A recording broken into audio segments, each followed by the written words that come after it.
Take a vow and conform your mind to reality. Otherwise, you're just another Judas-inspired Karl Marx wannabe, and your children will steal your credit card number to buy tickets to the Miley Cyrus Twerkers Ball. I came in like a wrecking ball. Are you ready? Let's get it on the Veritas Radio Network's Crusade. Here's McDavid moving in on Jack Hughes. Tries to slow him down. Puck flies up behind the net. And it's Werenski. Now Jack Hughes puts it around the car. United States with numbers. Watch across it comes. Jack Hughes wins it. The golden goal for the United States. For the first time since the 1980 miracle, the United States takes the gold. Jack Hughes beating Jordan Bennington.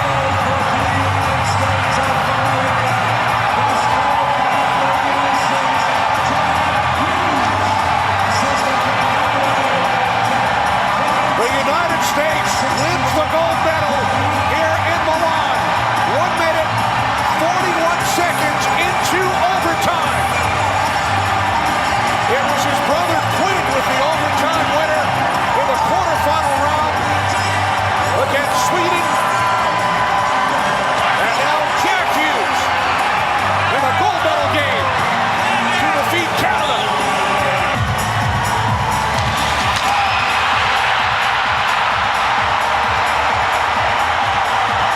It looked like the Canadians. It looked like they were going to have a 2-on-0, Bush. And all of a sudden, the Americans went back the other way, and it was a 3-on-1. Is Werenski finds Jack Hughes, and he goes 5-hole. And the reaction from Team USA's bench.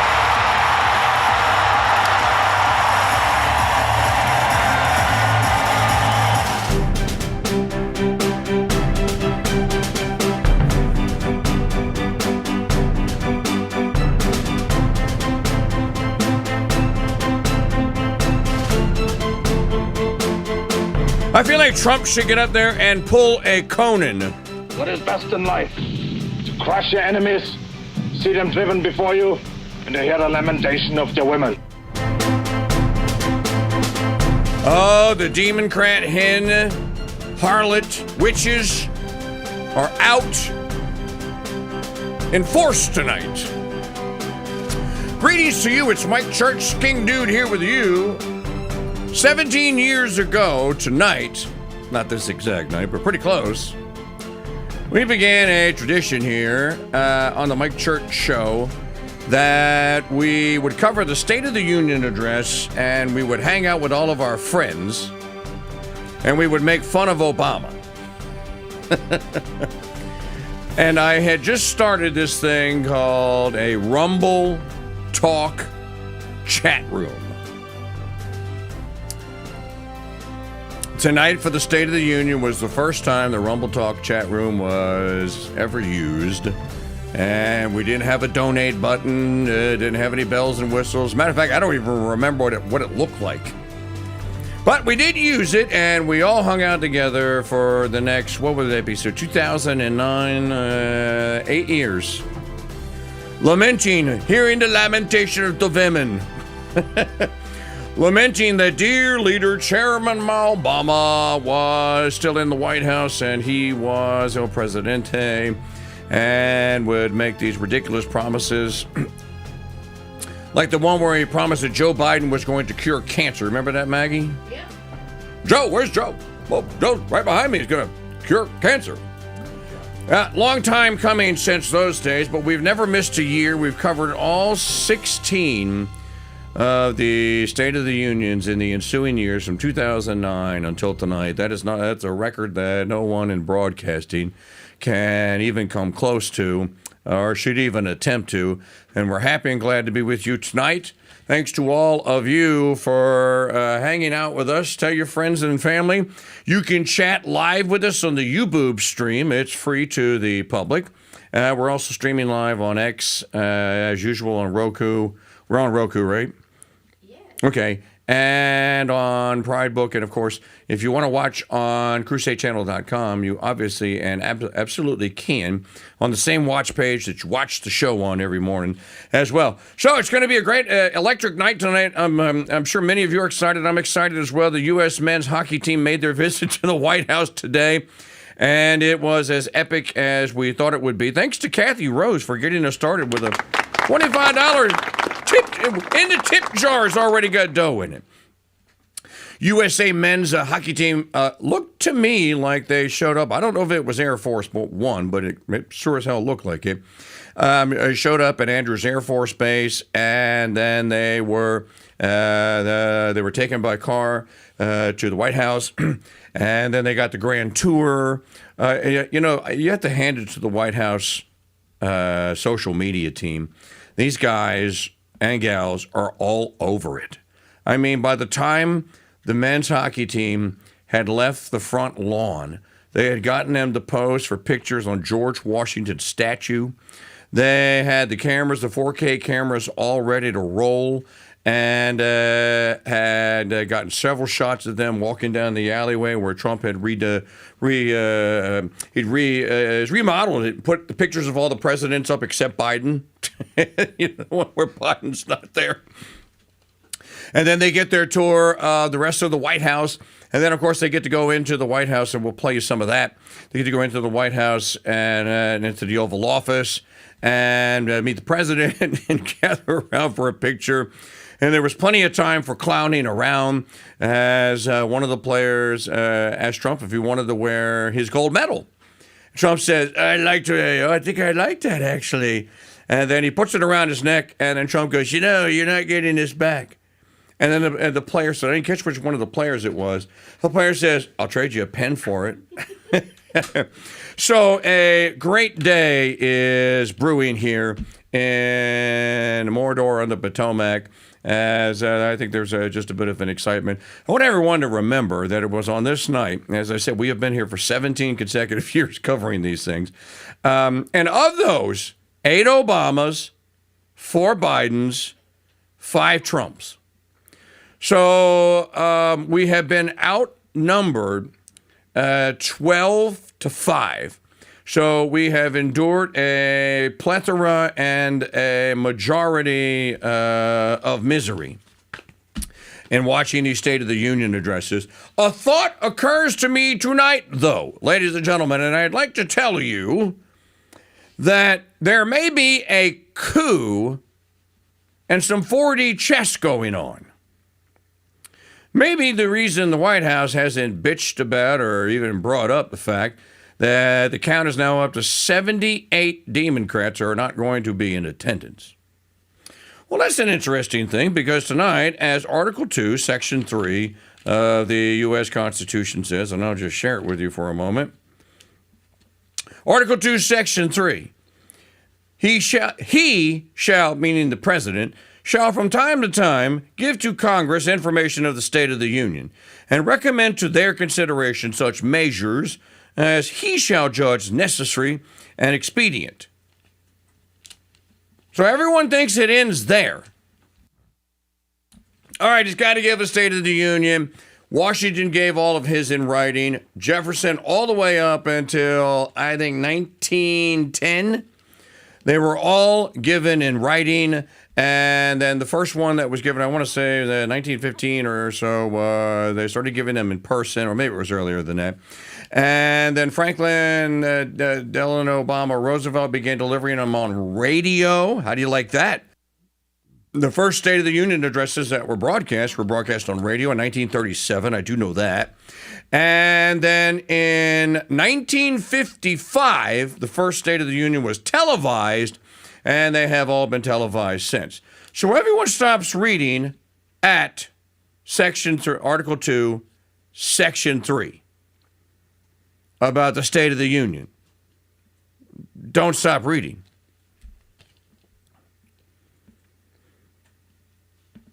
Such measures as he shall judge necessary and expedient. He may, on extraordinary occasions, convene both houses or either of them. And in case of disagreement between them, with respect to the time of adjournment, he may adjourn them to such time as he shall think proper. Says right there the president can call a special session of Congress. Doesn't say he needs a permission slip from the Supreme Court. Doesn't say he needs to go to Nancy Pelosi or Hakeem Jeffries and ask. It says right there, if he shall judge it necessary, he can convene a special session of one house of Congress or of both houses of Congress.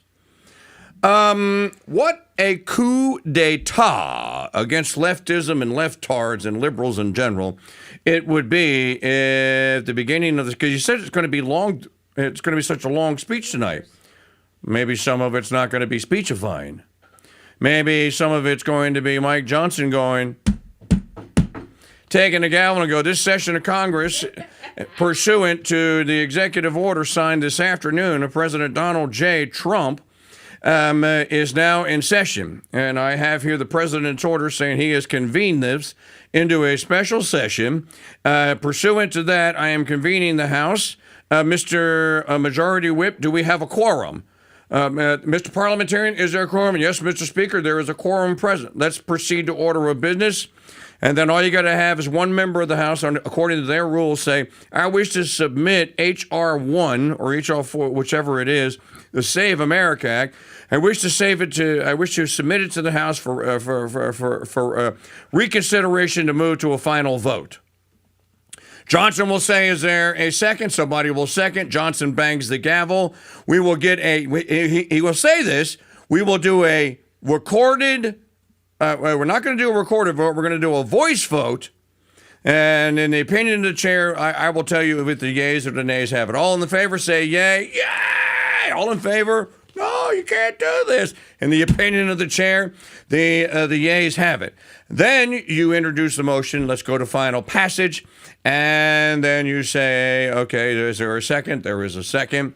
And then pursuant to the rules, and he'll cite the rule, and then they will move then to say, okay, we're going to go to a final vote. It's going to be a vote by voice.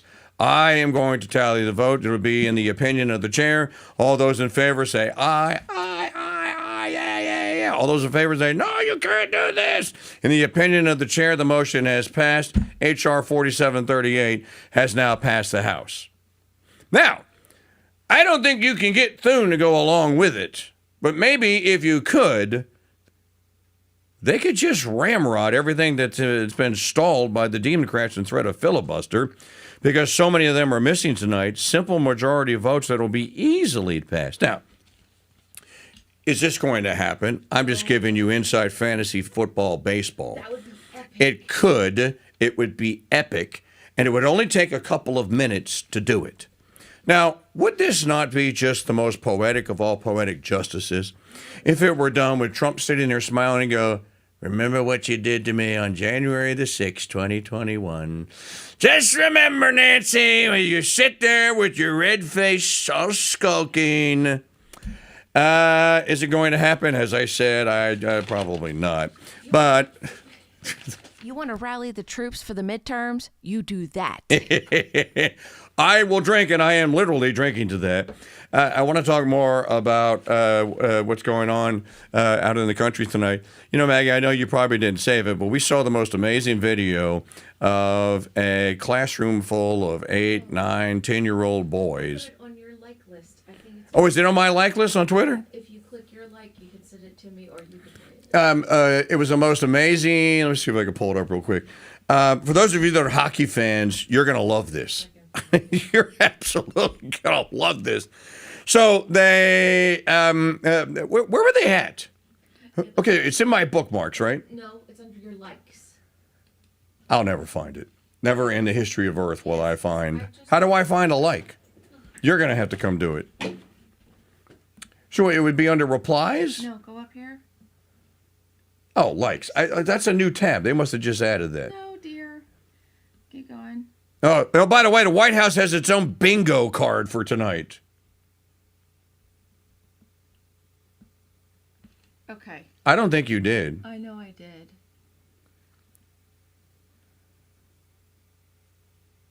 That's not it. That's Trump taking the medal. That's the bingo card. That's Connor Hullisbook getting the. You sure it's not on the? In any event, it's a room full of boys, all dressed in hockey attire, some kind of a hockey camp, and the coach comes in and says that one of the Team USA players is going to visit or something to that effect, and the classroom just erupts. Just erupts, and you couldn't have put it on mine then. It's not there. Now, you'll never find it again, never in history, because there's 1745 billion videos. In any event, that's what's happening out there. Now, I want to make a point that I don't think anyone else has pointed out yet, and I saw Stephen A. Smith haranguing on the Democrats today. Stephen A. Smith is not going to do this. Mike Church can do this, though, because this is what I do. If you go back in time, if you were to hop into KingDude's Wayback Machine and go back in time 5 years, let's go back 4 years. Let's give Biden a year to get his I Hate American white people machine cranked up. Did you see any Latinos on the USA men's hockey team? There it is right there. Answer no.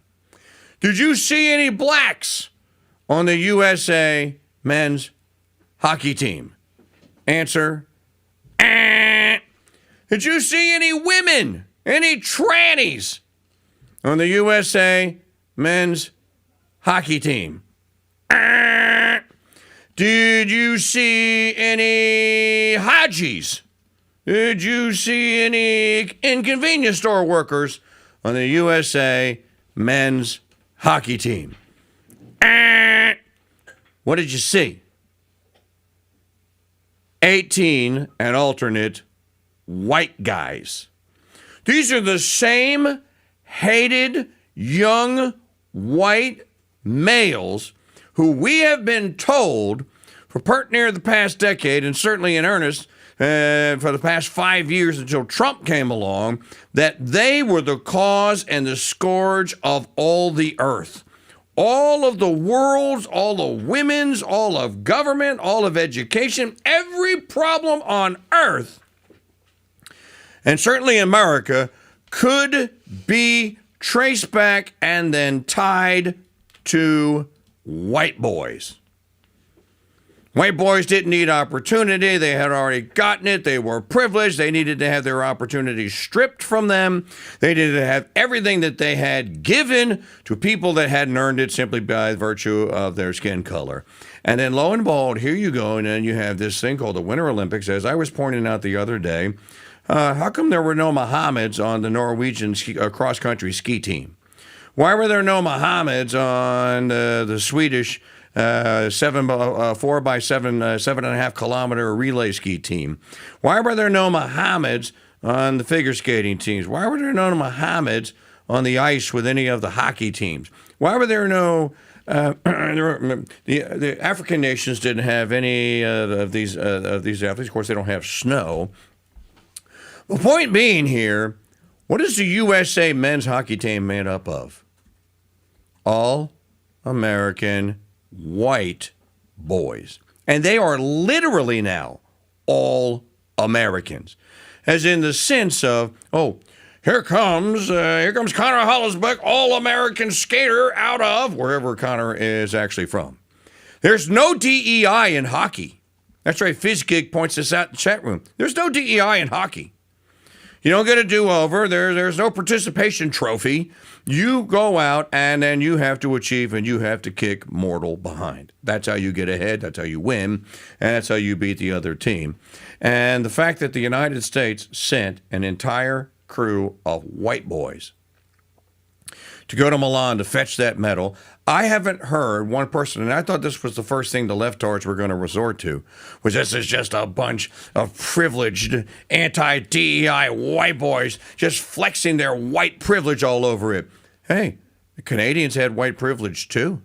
The Norwegians had white privilege too.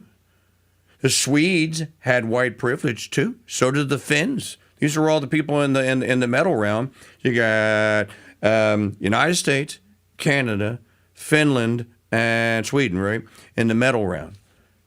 All white guys. And then who brings home the trophy? Is anyone complaining that there are no minorities or women on the USA men's hockey team? Was anyone in that bar last night where the 11, where they were singing, where they were singing the Star Spangled Banner and play some Skinner, Free Bird, and they were singing play some Skinner and Free Bird?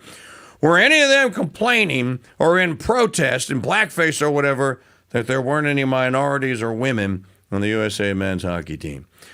Ladies and gentlemen, my friends out there in Crusader land, as the State of the Union is just 10 minutes or so away, let that sink in for just a moment. And I'm not saying this just for the purpose of saying it, so that we can lord it over DEI people and that white people did that. You should congratulate white people.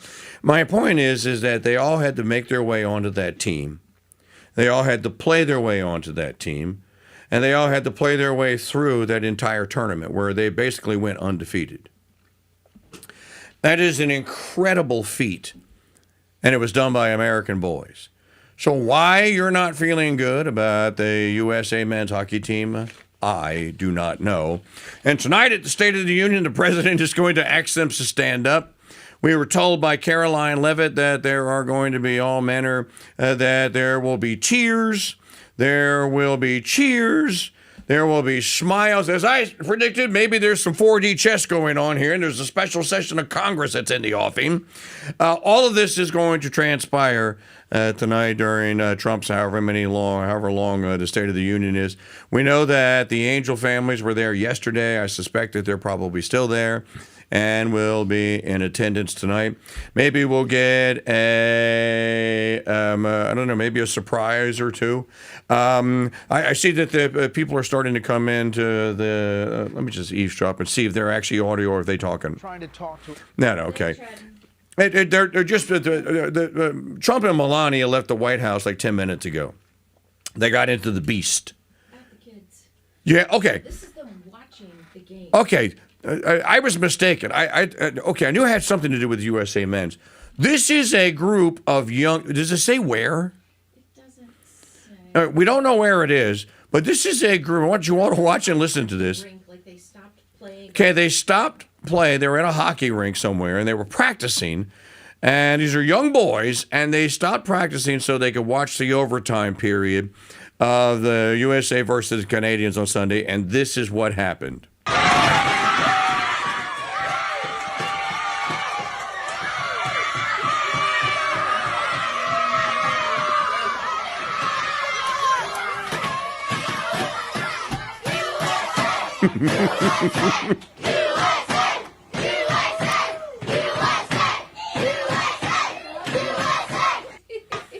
So,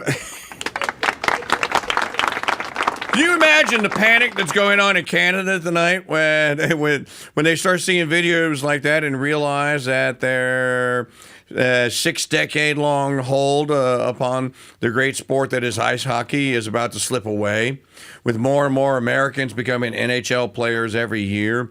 You know, as we talked about on the program this morning, that the kid that scored the winning goal, Jack Hughes, #1 draft choice, almost fresh out of high school, basically, for the New Jersey Devils, the first American-born #1 draft pick overall in NHL's history, born in the United States. So there's something happening out there, as Buffalo Springfield once sang. There's something happening there. What it is, I'm not exactly clear. I want to welcome all of you to coming into the program tonight as we cover the State of the Union address. Let's see who's coming in now. Is that no? JD Vance is already there. They're talking or what they're doing. And 70 or plus. No, they're still there. They're still yammering. You don't get all the pomp. If you want the pomp and circumstance of everyone being introduced, you got to go to C-SPAN. So we have the feed from Fox. I wonder if the Scottish justices, or is that them? All right, so Scottish justices, there's Roberts looking glum. There's Kagan looking glum. There's Kavanaugh smiling from ear to ear. There's the notorious ACB. Is she going to hide behind Brett? No, she's going to be there in the front row. Where's Justice Thomas? I don't see See him. I don't see Justice Thomas. Didn't see Alito either. So they are all gathering into the center chamber there. Now, again, I said this earlier tonight. Now, I'm not expecting this to happen. I just threw it out there for conversation. Article 2, Section 3 of the Constitution says the president can call a special session of Congress anytime he wants. He could do it tonight. And while he's there, he could get whoever. He could get John. So we'll keep an eye on all that. Trump says he probably is going to go 2 hours. Which one is flashing red? We'll stop them all until you find out, I guess. Looks like you got to have a little bit of a technical difficulty there. You might have to switch off. Roku was rejecting the stream. It wasn't doing it earlier. Apologize for that. We expect to hear from some of the Angel families, or they will be announced that they are there. And also the hockey team. Of course, the one of the other big stories that is out there tonight is that the USA women's hockey team did not show up and rejected the invitation. Now, look, they can sugarcoat this all they want. Everyone knows what happened. There are some women on that team that were, shall we say, light in the loafers. And they didn't want to go. They didn't want to be in the same room with Trump. They certainly didn't want to be called out by him or announced by him. They didn't want to be a part of it, and so they bailed. And they said no. My thing is, why didn't you just say, look, I'm just not going to go? Well, you girls go. But I guess, you rise as a team, and then you fall as a team. And then that happens the way that it happens. There is a counter State of the Union tonight. If you didn't know that, supposedly right down the mall, they'll have to, right across from the Capitol, down the mall, a group of Democrats are holding their own State of the Union. And now, I heard this and I go, wait a minute. Constitution says that Congress it doesn't say Congress has to have a State of the Union. It says the president, he will deliver from time to time a State of the Union. It was in the term of George Washington. There's Ivanka and Barron. Barron doesn't look that much taller than Ivanka. I thought Barron was like 6'8". They're sitting. Oh, I know they're sitting down, but he would still be taller. Maybe he's slouching. Maybe he's slouching. There's Melania. They just announced Melania as she gets ready to take her seat.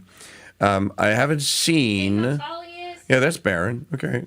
I haven't seen the USA men's hockey team. This is a Trump thing. By the way, they all had coordinated suits on today. How many people are going to want to have that jersey that they gave to Trump? Did you see the jersey that they signed? I think it was a team jersey. It was actually one of the ones that they used in the tournament. They all signed it and they gave it to Trump. But the jerseys, the sweatshirt that they had on today, the black one or the navy blue with the USA and then the flag and the Olympic thing at the bottom. I wonder how many hundreds of thousands of those jokers they're going to sell, and whoever it is that's selling them. So, all right, there's Marco Rubio coming in now. Maggie, you could grab the video. I sure can. And we'll just keep the audio here. There's Marco Rubio making his way down. You see Secretary Scott Bessent making his way. There's RFK Jr. And, they all have to kind of, it's an interesting thing for RFK Jr. that he sought the presidency. He would have been the fourth Kennedy, because there was JFK, his father RFK, Ted, Theodore, and then, or Edward, and then he would have made the fourth Kennedy to have, he did make the fourth Kennedy to have sought the White House or sought the presidency. And even though he didn't get the presidency, I think that what he's doing is probably as important as anything that, or most things that any president could do. Let's see, are they on the feed now? Trump at tonight's state. No, okay. So the secretaries are now making all their way in, welcoming all of you. It is 8 p.m. in the Central Standard Time Zone. It is 9 p.m. on the East Coast. That means that the State of the Union address is set to begin here on the Mike Church Show. I'll be your host for the evening. Nice to have all of you with us out there. This is our 17th. This will be our fifth or sixth televised version of the State of the Union. We have delivered the previous ones just on radio and in our Rumble Talk chat room, which where we are on tonight. If you're on YouTube and you're watching on YouTube, of course, you can use that chat room. And apparently, we're not the only people that are streaming the event tonight, and because we're having some fluctuations in our... Again, you know, when people feel like their lives are threatened, they tune to talk show hosts and the radio and the TV for answers and solutions and for comfort here. And this kind of happened after the president, after Pelosi lost the gavel in 2010 and Boehner took over. Most people, you know, became of the attitude that, I don't have to be active and involved anymore because Boehner's there and Boehner's got it. Well, no, Boehner's there, but Boehner doesn't have it, as you would find out. So I don't think we're going to be shattering any chat room breakers tonight. We do work for tips, though, so if you'd like to make a contribution, breakers tonight. We do work for tips, though, so if you'd like to make a contribution, please do so. You use the chat button or the donate button at the top and bottom of the chat field. Or just in a new window there, you could go to crusadechannel.com/donate. There's Susie Wiles, the chief of staff, making his way. There's Don Jr. and Eric and the Trump family all together there as they all make their way and file in to the House of Representatives. Not sure who that guy is. There's Melania. There's a nice shot of Melania. She looks radiant, as she always does. On this evening, of course, you can join our Crusader Stadium chat room, crusadechannel.com/chat, if you're watching us out there anywhere. You have to be a Founders Pass member. You can get a Founders Pass tonight for $5. Actually, you can get it for free. Don't cost nothing. 0.0. Go to crusadechannel.com/join. Put the coupon code in JBOY1, JBOY number 1, and your first month is free, an entire month for free. Don't cost nothing. All right, Maggie O'Connell is here with me tonight on our live coverage here of the State of the Union address. And again, as I said, this is our 17th annual, as we have been doing this in 2009. It's a great, exciting night. I think there's going to be a lot of USA moments. I imagine that when the hockey team is announced, there will be USA moments. I also imagine that you're going to see some of the things, and I know that Trump is going to talk about that. President Trump's going to talk about this. He's going to talk about some of the things that are in the pipeline that have yet to work themselves out and to fruition. Remember, I reminded the audience, again, I've done this a couple of times over the course of this year, the Reagan tax cuts didn't kick in until August of 1982. So people think that the Trump tax cuts and then all that has been, all of the regulations that have been slashed, and there have literally been tens of thousands of them. The regulations that have been slashed, the departments that have been ended, the people who were working for government who are no longer working for government or in the private sector now, et cetera, et cetera. These things, the trillions of dollars. You know, Governor Jeff Landry today announced a big hoop-de-doo project. Amazon is building, I think it's 2 data centers in the Shreveport-Bossier City area, where between the construction that's going to take place and then the staff that they're going to have, they're supposed to create 6,000 jobs in Louisiana. Now, I didn't look into the details of it, and of course there's a lot of naysayers and nabarbers about, well, these are AI, they're going to disemploy this and that and the other. But there is investment, and it won't disemploy the people that are actually going to build the buildings. So that kind of thing is happening out there. So what, are you going to sell out now for AI data centers? No, I'm just breaking the news, bro. So all of that is happening around us as the cabinet members continue to come in. I believe this is the call. President of the United States. All right, here's Trump.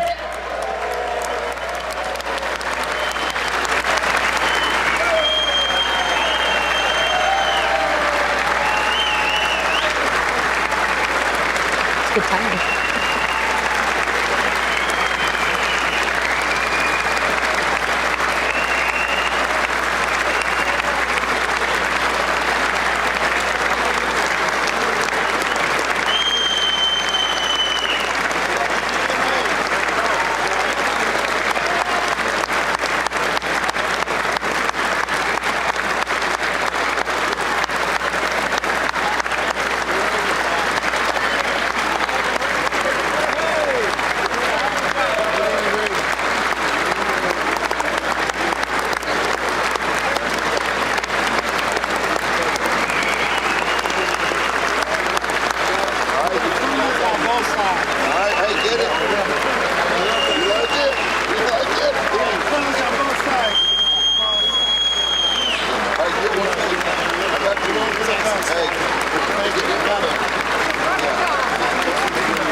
And there's Trump hamming it up with a bunch of members of the House of Representatives that want to take selfies with him, which is, I don't know why.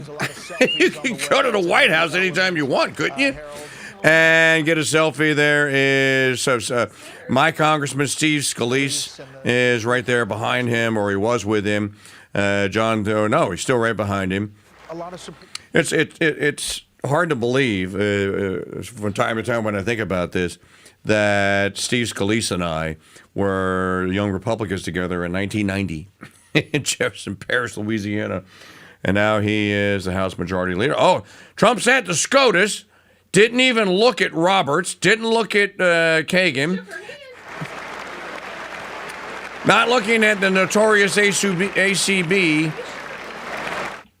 Did he shake her hand? I didn't see that. Chairman of the Joint Chiefs and then with the chairman of the Joint Chiefs of Staff. How did he become a Joint Chief of Staff? I always wondered this.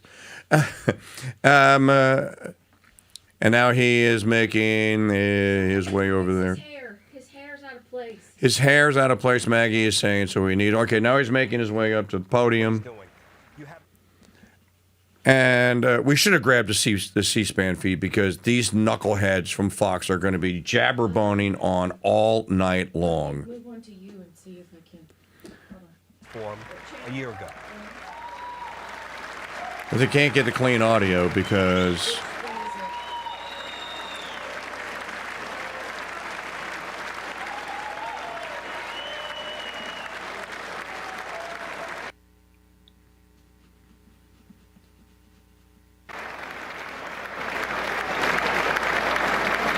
There we go.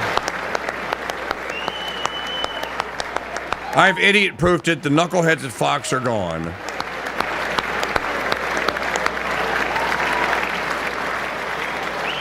All right, so Trump is now standing there.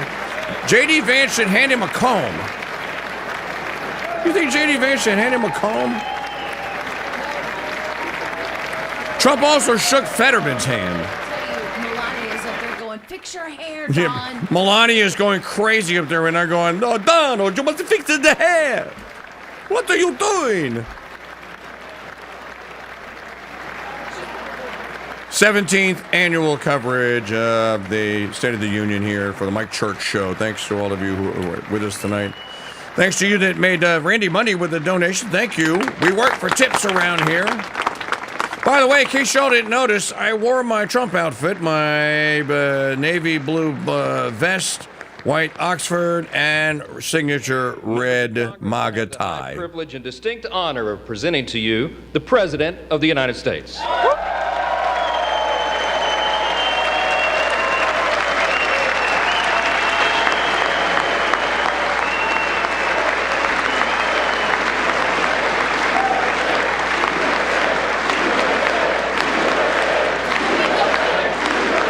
USA, told you. Everybody drink.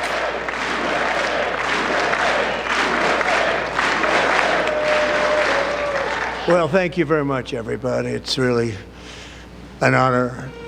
Speaker Johnson, Vice President Vance, First Lady of the United States.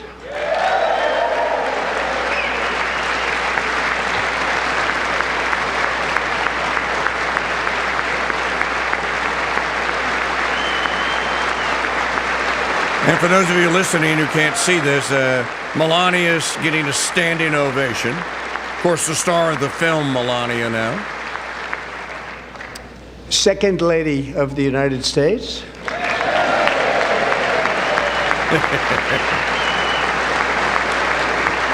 Now Usha Vance is standing.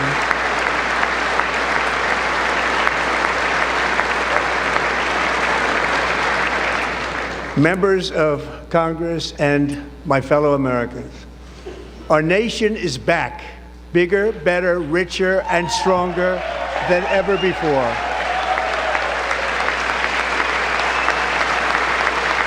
And giving you the play-by-play from, as I view it, left to right, Republicans on the left, Democrats on the right, Republicans standing, Democrats seated. Now our country will celebrate an epic milestone in American history, the 250th anniversary of our glorious American independence. This July 4th, we will mark 2.5 centuries of liberty and triumph, progress and freedom in the most incredible and exceptional nation ever to exist on the face of the earth. And you've seen nothing yet. We're going to do better and better and better. This is the golden age of America. And we knew he was going to talk about the 250th, which is coming up. And we will have a very, very robust program here on the Mike Church Show for that as well. When I last spoke in this chamber 12 months ago, I had just inherited a nation in crisis with a stagnant economy, inflation at record levels, a wide open border, horrendous recruitment for military and police, rampant crime at home, and wars and chaos all over the world. But tonight, after just 1 year, I can say with dignity and pride that we have achieved a transformation like no one has ever seen before, and a turnaround for the ages. It is indeed a turnaround for the ages.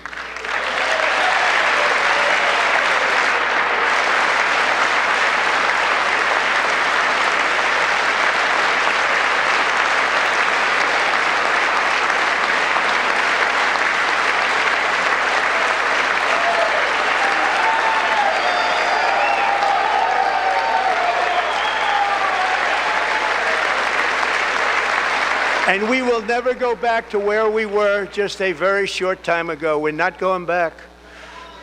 Today our border is secure. That's a drink. Everybody get your bingo card out and drink.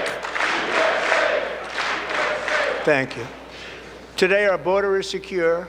Our spirit is restored. Inflation is plummeting. Incomes are rising fast. The roaring economy is roaring like never before, and our enemies are scared. Our military and police are stacked, and America is respected again, perhaps like never before.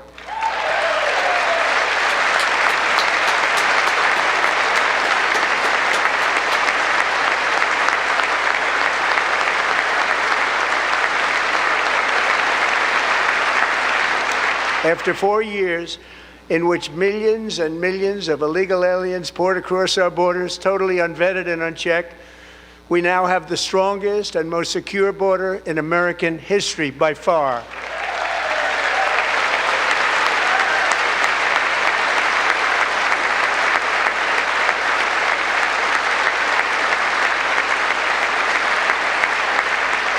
In the past 9 months, 0 illegal aliens have been admitted to the United States.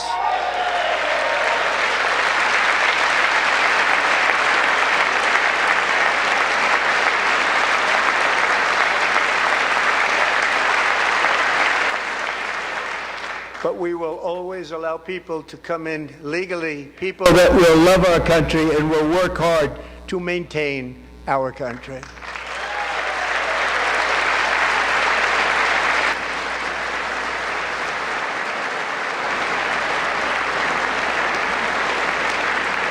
The flow of deadly fentanyl across our border is down by a record 56% in 1 year.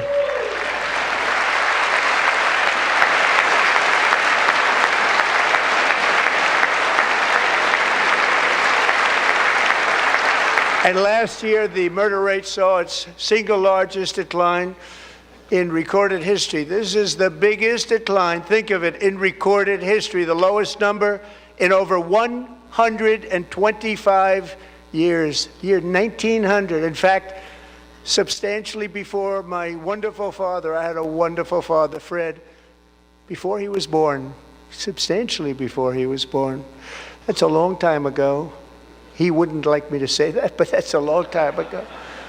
The Biden administration and its allies in Congress gave us the worst inflation in the history of our country.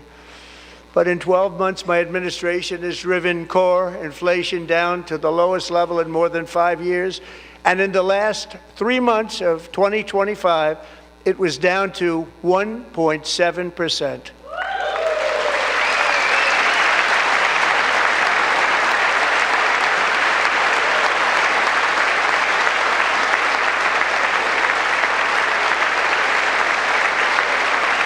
Gasoline, which reached a peak of over $6 a gallon in some states under my predecessor, it was quite honestly a disaster, is now below $2.30 a gallon in most states, and in some places $1.99 a gallon. And when I visited the great state of Iowa just a few weeks ago, I even saw $1.85 a gallon for gasoline.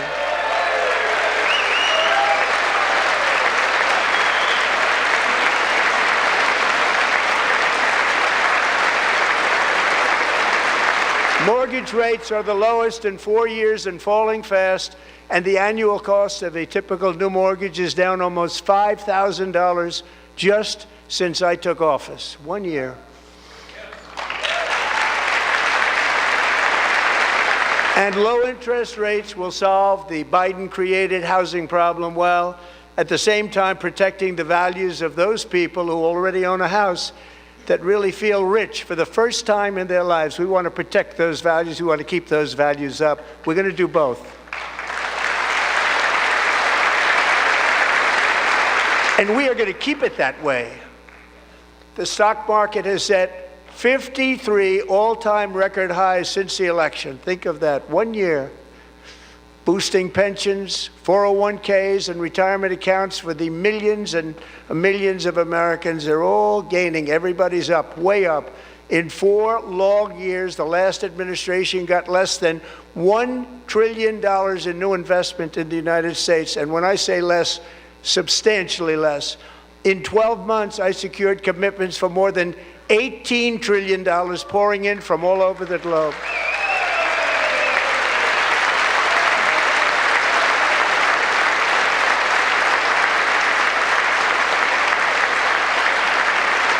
Think of it, much less than $1 trillion for 4 years versus much more than $18 trillion for 1 year. What a difference a president makes. A short time ago, we were a dead country. Now we are the hottest country anywhere in the world, the hottest.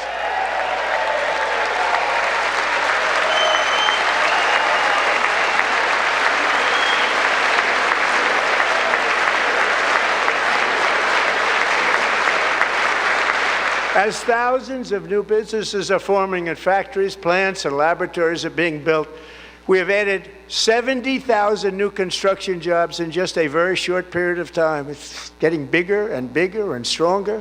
Nobody can believe what they're watching. American oil production is up by more than 600,000 barrels a day, and we just received from our new friend and partner, Venezuela, more than 80 million barrels of oil.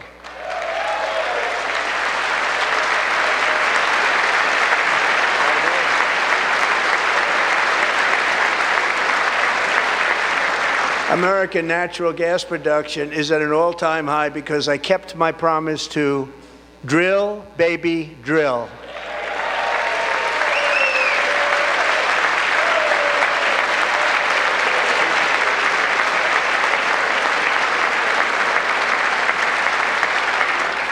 More Americans are working today than at any time in the history of our country. Think about that. Any time in the history of our country, more working today, and 100% of all jobs created under my administration have been in the private sector.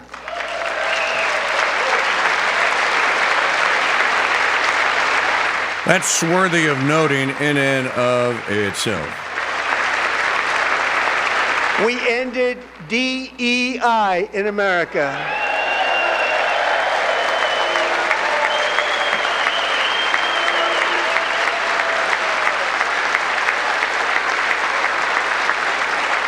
We cut a record number of job-killing regulations, and in 1 year we have lifted 2.4 million Americans, a record, off of food stamps.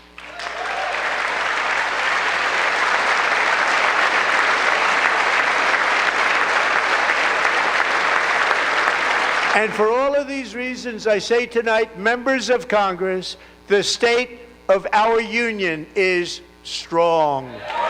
No, I say that we add drill, baby, drill to the bingo card.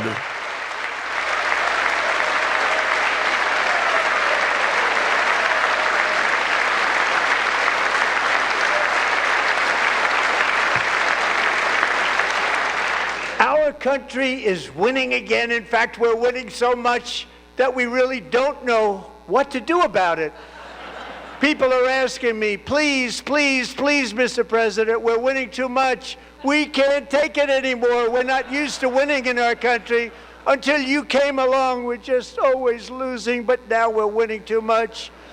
And I say, no, no, no, you're going to win again. You're going to win big. You're going to win bigger than ever. And to prove that point, here with us tonight is a group of winners who just made the entire nation proud.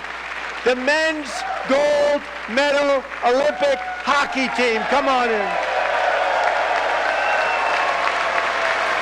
Oh, they get a grand entrance. Oh, my, this is so amazing.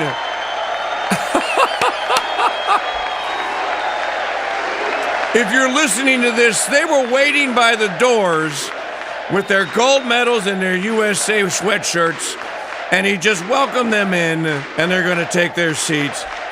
Boy, I got to tell you, what a night for hockey. What a night for America. Wow. Soak it in, boys.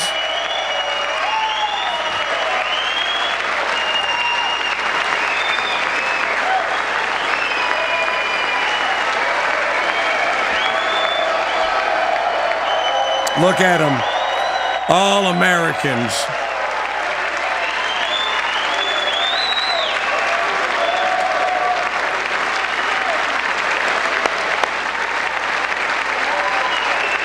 Are the Democrats seated or standing? I can't see. Go ahead. Looks like the Democrats are standing. No, they're seated. Nope, they're sitting. Look at that. They're doing it. Come on, come on. No, the Democrats are no, some of them are sitting. They're sitting.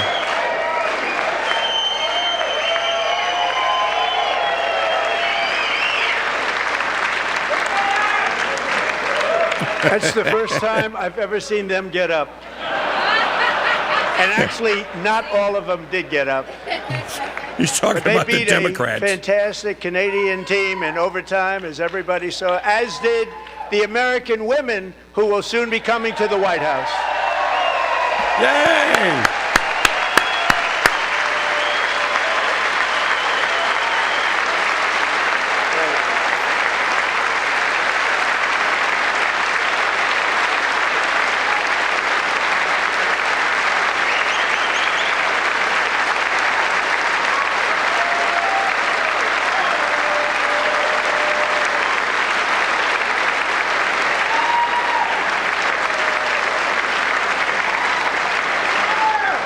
They were in the Oval Office before, and I just want to say a second very big congratulations to Team USA. But I have to say that, and I told them this, and we took a vote of the team. I said, anybody votes no, I'm not doing it. So they stood there, and they weren't about to say no, because I've never seen a goaltender play as well as goalie Connor Hellebuck.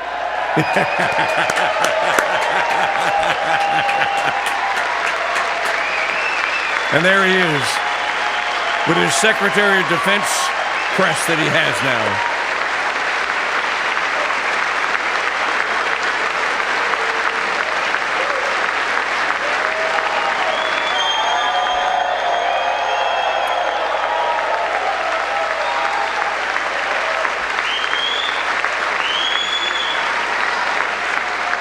Think of it, 46 shots on goal, and I asked him, the one shot, the one where you put your stick in the back and it hit the neck of your stick and bounced off. Do you practice that, or was that a little lucky? He refused to answer that question.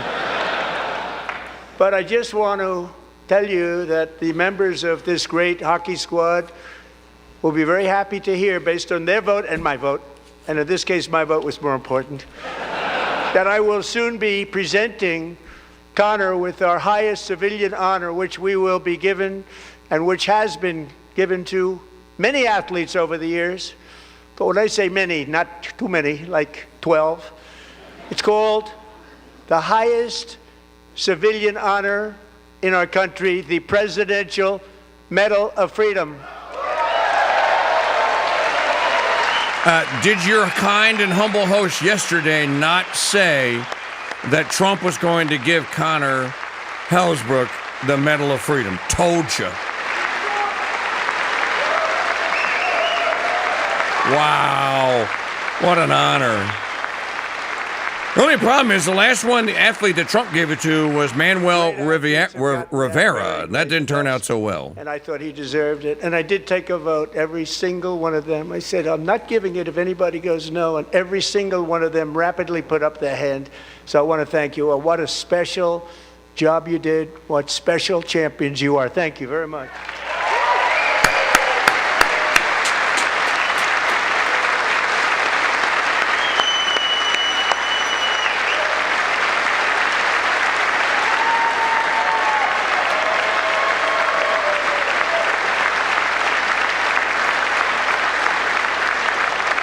I'm also pleased to say that the next time the Olympic torch is lit, it will be here in America for the 2028 Olympics, and it's the summer version right in Los Angeles. We're going to do a good job in Los Angeles.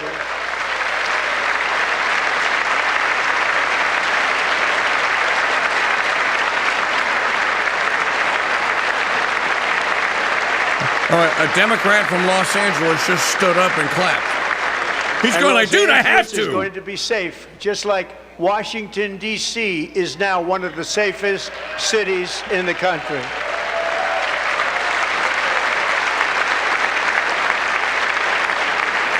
And this year, and I must say I got them both. I got them in my first term, and I was disappointed because I didn't think I'd be the president when this happened. But strange things took place. And now I've got them because I got the Olympics and I got the 2026 FIFA World Cup, and I wanted to claim the 250th, but I didn't get away with that one. I couldn't claim that one for myself. But we're getting the World Cup, so we have the World Cup and the Olympics coming, and that is exciting news.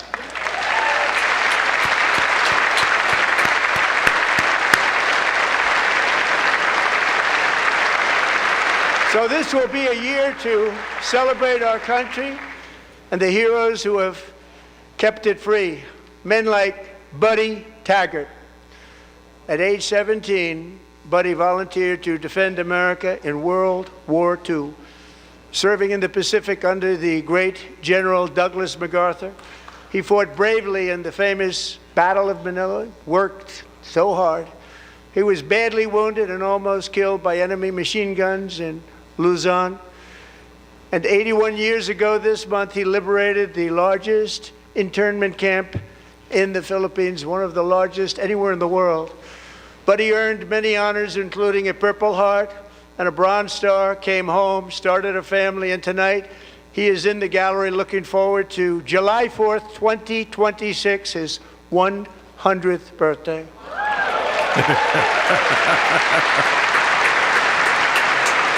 There he is. He's sitting next to Melania.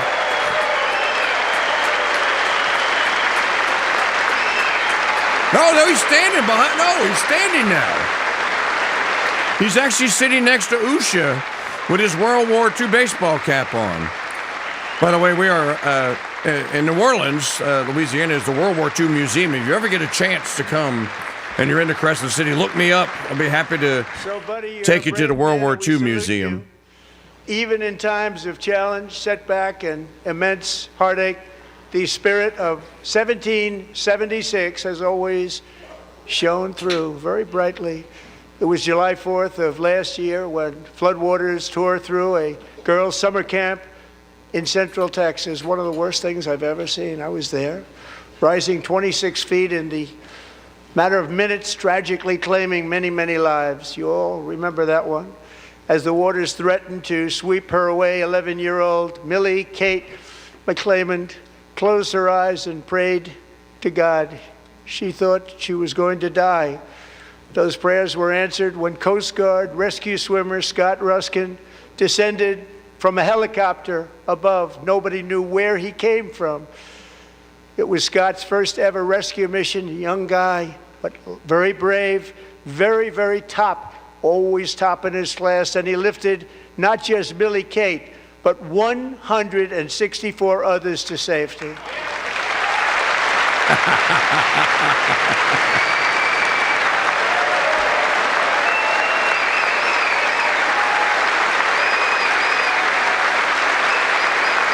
So if you're not getting it, it's Heroes Night at the State of the Union, which is just fine by me.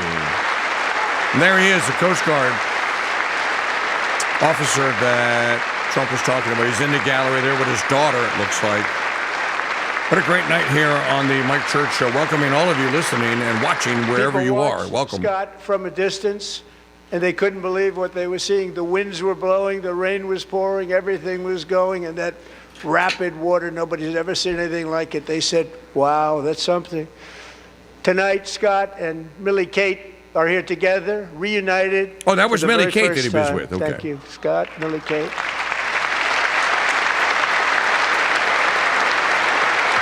They just fist bumped each other.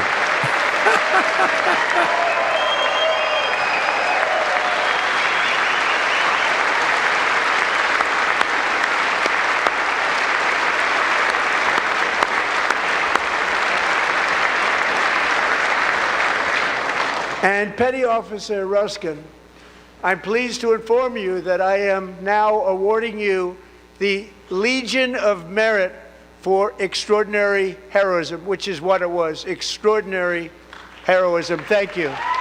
Wow, and he gets a medal pinned on him. What a night this is. Holy smokes. And there you have it, folks. A member of the United States Coast Guard standing there proudly having received his medal. Please come down and take care of the service. Military aid, thank you very much.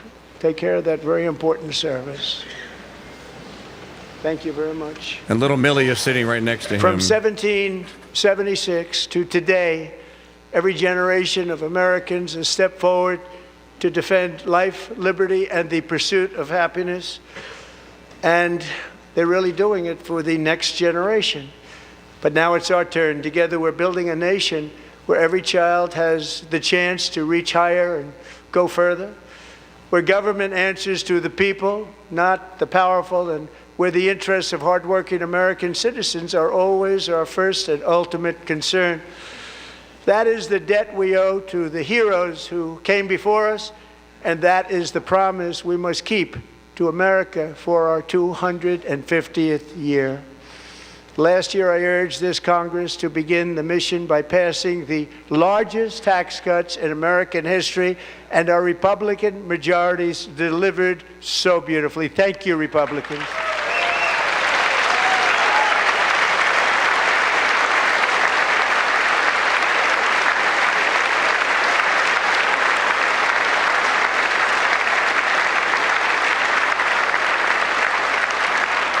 Democrats, every single one of them, voted against these really important and very necessary massive tax cuts.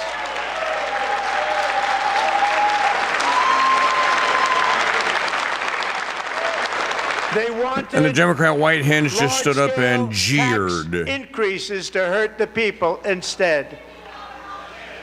But we held strong, and with the great, big, beautiful bill, we gave you no tax on tips, no tax on overtime, and no tax on Social Security for our great seniors.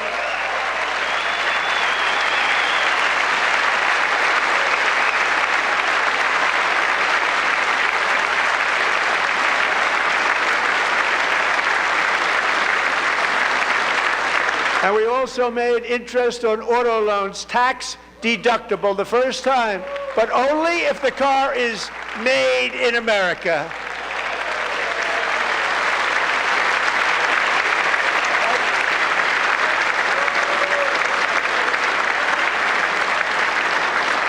Recently in Pennsylvania, I met Megan Hemhauser, a devoted mom who's homeschools her children, beautiful, 2 children, during the day while waiting tables at night as her husband works overtime operating very heavy equipment.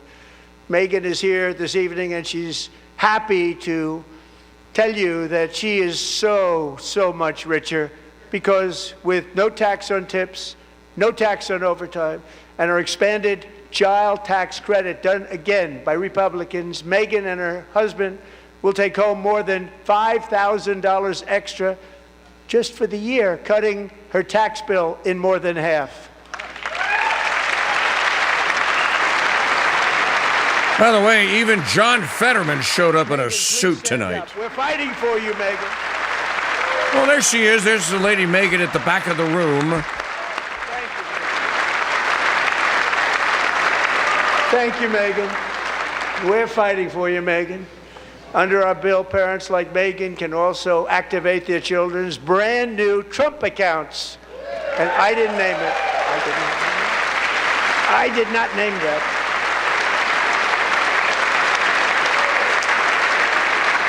Nobody believes me, but I did not name it. Where's Michael Dell? A very tall man standing right there in the third row.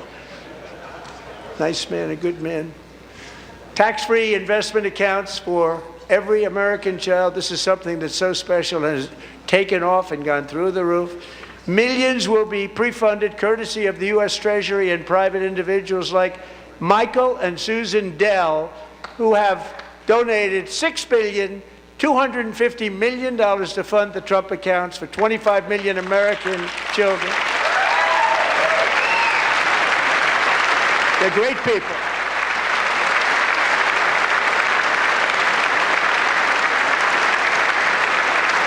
I don't see Michael Dell there, but he's been in the White House a half a dozen times to talk about this. Welcome to our 17th annual State of the Union address coverage here on the Mike Church Show. Well, I just sat on my dorm in school, and I made computers, and I'd sell them to people. And I just kept selling and selling and selling, and pretty amazing story. That's called the American dream. He sold a lot of computers, a lot of those laptops, so I congratulate him on that, but I really thank him and Susan, as well as others like Brad Gerstner, a very tremendous guy. He was behind it right from the beginning. Brad Gerstner. Thank you, Brad. Don't forget about Kevin O'Leary. Mr. Wonderful put like $200 million into that pot, too. So with modest additional contributions, these young people's accounts could grow to over $100,000 or more by the time they turn 18. Think of it. How much money is that for somebody that started with nothing? Over 100,000, could be much more than that. To make this investment in our children's future, go to trumpaccounts.gov, trumpaccounts.gov. And a lot of people are doing it. It's setting every record in the book. It's popular. They knew what it was going to take. I'm so proud of them. I'm so proud of the people that got it started.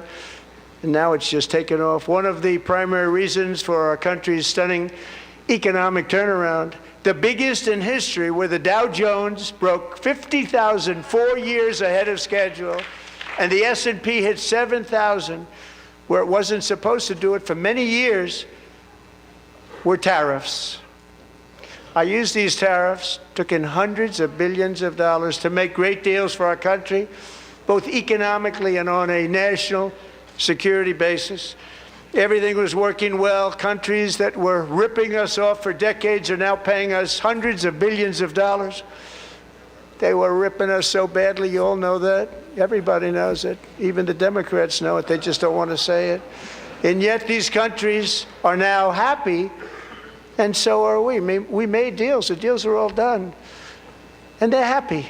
They're not making money like they used to, but we're making a lot of money. There was no inflation, tremendous growth, and the big story was how Donald Trump called the economy correctly, and 22 Nobel Prize winners in economics didn't. They got it totally wrong. They got it really wrong. And then just 4 days ago, an unfortunate ruling from the United States Supreme Court. It just came down. It came down. Very unfortunate ruling. But the good news is that almost all countries and corporations want to keep the deal that they already made, right, Scott? Knowing that the legal power that I, as president, have to make a new deal could be far worse for them, and therefore they will continue to work along the same successful path that we had negotiated before the Supreme Court's unfortunate involvement. So despite the disappointing ruling, these powerful, country-saving, it's saving our country. Spotlight on John Roberts, who's grimacing. Peace-protecting. Many of the wars I settled was because of the threat of tariffs. I wouldn't have been able to settle them without. Will remain in place under fully approved and tested alternative legal statutes. And they have been tested for a long time. They're a little more complex, but they're actually probably better, leading to a solution that will be even stronger than before. Congressional action will not be necessary. It's already time-tested and approved. And as time goes by, I believe the tariffs paid for by foreign Folks, if you're not watching this, you have to see this. The notorious ACB and John Roberts are just looking at him like, dude, what are you doing? The people that I love. And Trump is looking at him going like, you miss, you swing, and you hit, and you missed. Right? We're going to tear the crap out of everyone we want to, and there's nothing you can do about Moving it. forward, factories, jobs, investment, and trillions of dollars will continue pouring into the United States of America because we finally have a president who puts America first. I put America first. I love America.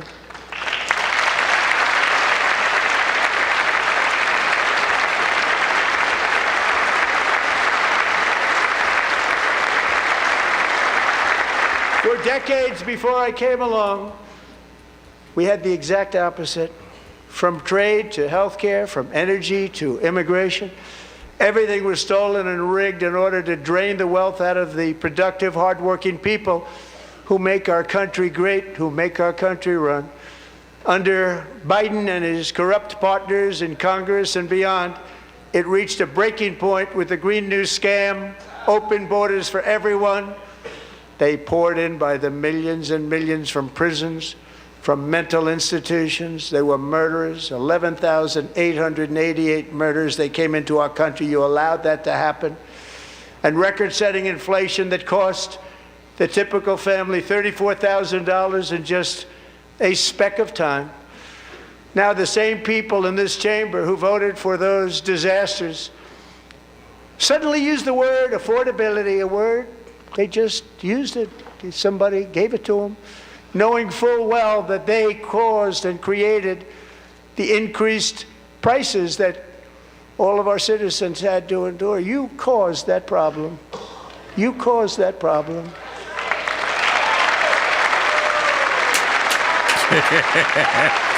Democrats are just staring at him.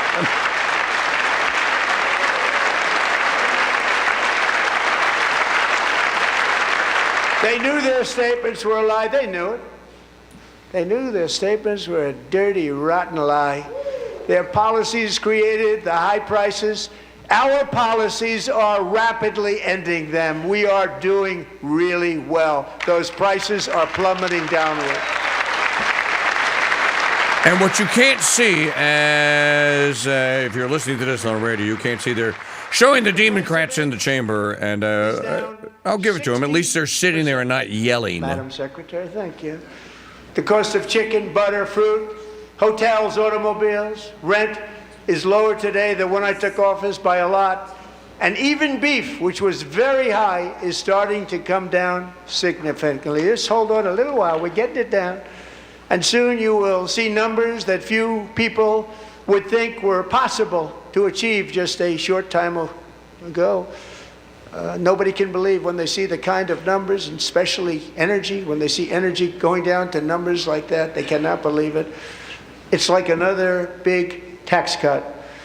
I'm also confronting one of the biggest ripoffs of our times, the crushing cost of health care caused by you. Since the passage of the Unaffordable Care Act, sometimes referred to as Obamacare, big insurance companies have gotten rich. It was meant for the insurance companies, not for the people. With our government giving them hundreds and hundreds of billions of dollars a year, as their stock prices soared 1,000, 1,200, 1,400, and even 1,700%, like nothing else. That's why I introduced the great health care plan. I want to stop all payments to big insurance companies and instead give that money directly to the people so they can buy their own health care, which will be better health care at a much lower cost. You're listening to live coverage of the State of the Union, our 17th annual here on the Mike Church Show, broadcast live on our network, and including the Crusade channel at crusadechannel.com. In addition, my plan requires maximum price transparency. That's a big deal. Sounds so simple, so big. And I did that in my first term, and the Democrats immediately terminated it with full knowledge that they were doing a very bad thing for the people. Costs were going to go way up, and that's what happened, and now I'm bringing them way down on health care and everything else. I'm also ending the wildly inflated cost of prescription drugs like has never happened before.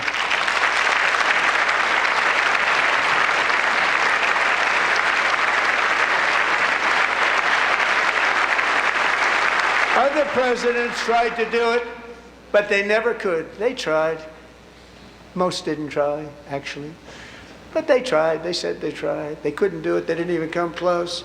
They were all talk and no action. But I got it done.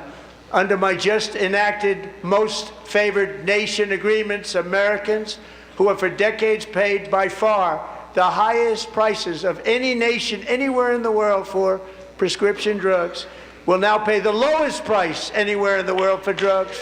Anywhere. The lowest price.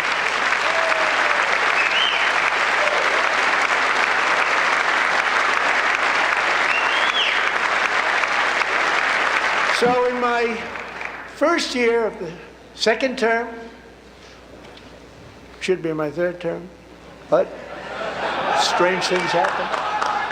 I took prescription drugs, a very big part of healthcare, from the highest price in the entire world to the lowest. That's a big achievement. The result is price differences of 300, 400, 500, 600% and more, all available right now at a new website called TrumpRx.gov. And I didn't name that one either, by the way.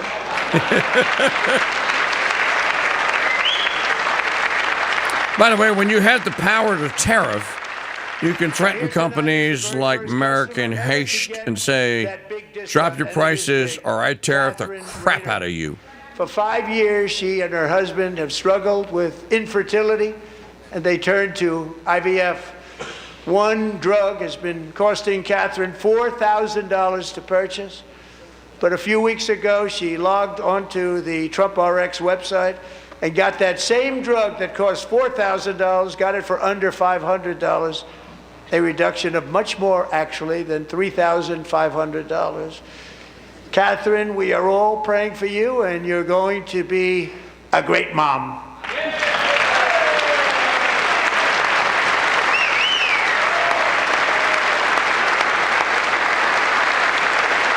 Woman's name is Catherine Rayner. She's from Norfolk, Virginia. We're not going to cheer for the IVF stuff. So now I'm calling on Congress to codify my most favored nation program into law. Now, the one thing, I'm not sure it matters because it's going to be very hard for somebody that comes along after me to say, let's raise drug prices by 700 or 800%. But John and Mike, if you don't mind, codify it anyway. They may do it. Codify it anyway. Thank you.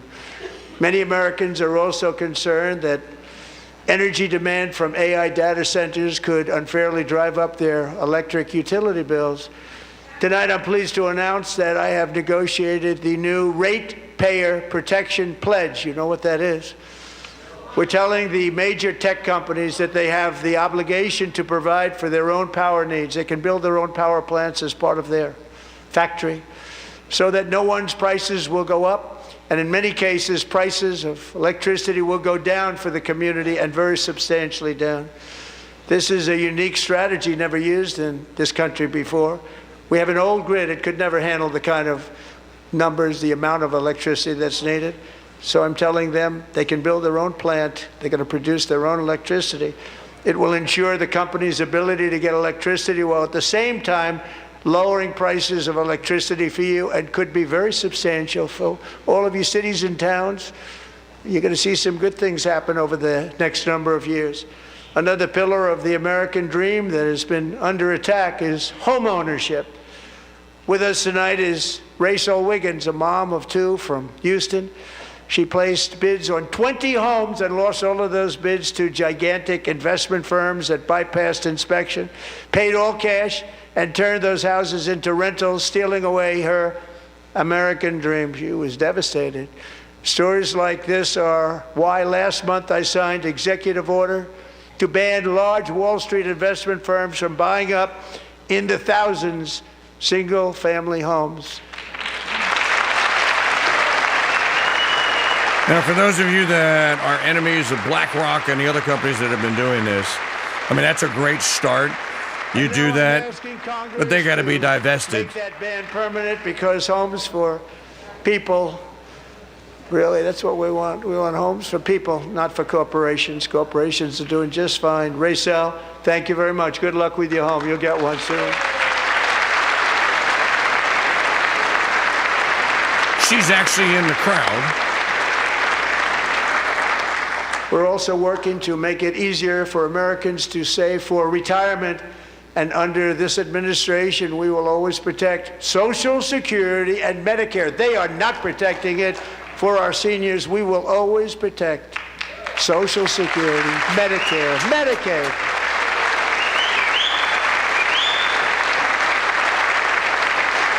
Since I took office, the typical 401k balance is up by at least $30,000. That's a lot of money. We have millions and millions of people, because the stock market has done so well, setting all those records. Your 401ks are way up. Yet half of all of working Americans still do not have access to a retirement plan with matching contributions from an employer. To remedy this gross disparity, I'm announcing that next year my administration will give these often forgotten American workers, great people, the people that built our country, access to the same type of retirement plan offered to every federal worker. We will match your contribution with up to $1,000 each year. As we ensure that all Americans can profit from a rising stock market, let's also ensure that members of Congress cannot corruptly profit from using insider information. He's staring at Elizabeth Warren. He's looking right at her. If you're watching this or listening to this, you can't see it. But she actually standing up going like, yay, cheer. Don't forget, Nancy Pelosi's worth, what, $250 million now? They stood up for that. I can't believe it. I can't believe it. Did Nancy Pelosi stand up if she's here? Whoa! Pass the Stop Insider Trading Act without delay.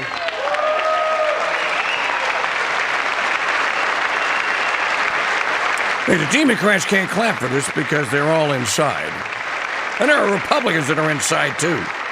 I wasn't sure if anybody even on this side was going to applaud for that. I'm very impressed. Thank you. I'm very impressed. But when it comes to the corruption that is plundering, it's plundering America. There's been no more stunning example than Minnesota, where members of the Somali community have pillaged an estimated $19 billion from the American taxpayer. Oh, we have all the information. And in actuality, the number is much higher than that. And California, Massachusetts, Maine, and many other states are even worse. This is the kind of corruption that shreds the fabric of a nation, and we are working on it like you wouldn't believe. So tonight, although started 4 months ago, I am officially announcing the war on fraud to be led by our great Vice President J.D. Vance. That was Elon Omar you heard trying to shout him down, and he just kept raising his voice and raising his voice and raising his voice. These bastards need to fry, and they need to be dropped right back in the slums of Mogadishu from whence they came. And if we're able to find enough of that fraud, we will actually have a balanced budget overnight. It'll go very quickly. That's the kind of money you're talking about. We'll balance our budget. The Somali pirates who ransacked Minnesota remind us that there are large parts of the world where bribery, corruption, and lawlessness are the norm, not the exception. Importing these cultures through unrestricted immigration and open borders brings those problems right here to the USA. And it is the American people who pay the price in higher medical bills, car insurance rates, rent, taxes, and perhaps most importantly, crime. We will take care of this problem. We're going to take care of this problem. We are not playing games. Delilah.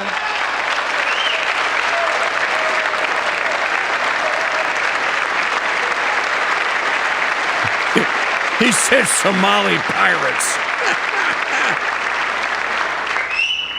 Delilah Coleman was only 5 years old in June 2024 when a 18-wheel tractor trailer plowed into her stopped car traveling at 60 miles an hour or more.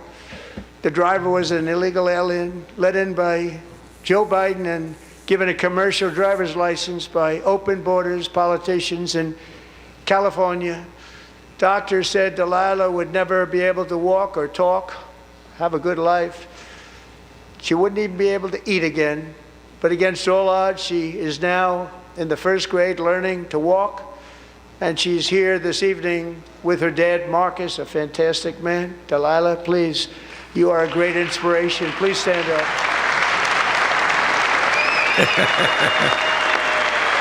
She's just a baby.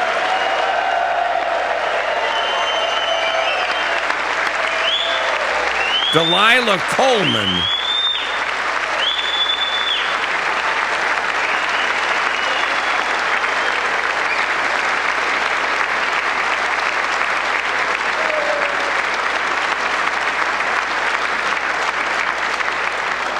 Thank you, Delilah. Many, if not most, illegal aliens do not speak English and cannot read even the most basic road signs as to direction, speed, danger, or location. That's why tonight I'm calling on Congress to pass what we will call the Delilah Law, barring any state from granting commercial driver's licenses to illegal aliens. About time.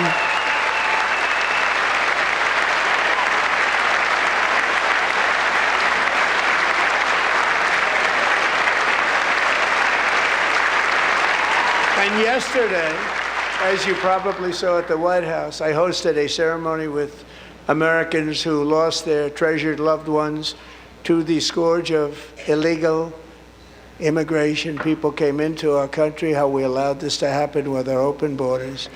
These are the angel moms and families that for decades our government betrayed and our media totally ignored. It was terrible. Hard to believe, actually. In 2023, a 16-year-old high school cheerleader named Elizabeth Medina was supposed to perform in her town's Christmas parade, but she never arrived. Her mother, Jacqueline, went home to look for her, and she found her lying dead in a bathtub, bleeding profusely after being stabbed 25 times. Lizbeth's killer was a previously arrested illegal alien who had broken in and brutally extinguished the brightest light in her family's life, violently and viciously. Her heartbroken mother is in the gallery to remind everyone in this chamber exactly why we are deporting illegal alien criminals to our country at record numbers, and we're getting them the hell out of here fast. We don't want them.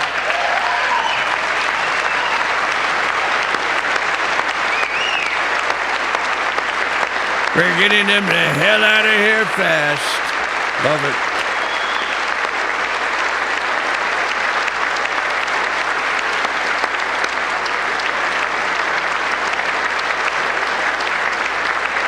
Thank you very much, Jacqueline. Thank you. We can never forget that many in this room not only allowed the border invasion to happen before I got involved, but indeed they would do it all over again if they ever had the chance. If they ever got elected, they would open up those borders to some of the worst criminals anywhere in the world. The only thing standing between Americans and a wide open border right now is President Donald J. Trump and our great Republican patriots in Congress. Thank you. Thank you.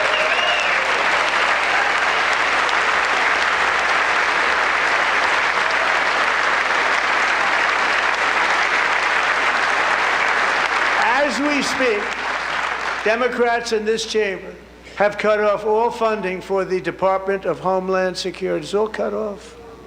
It's all cut off.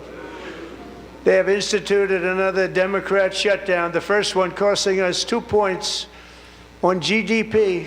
2 points we lost on GDP, which probably made them quite happy, actually.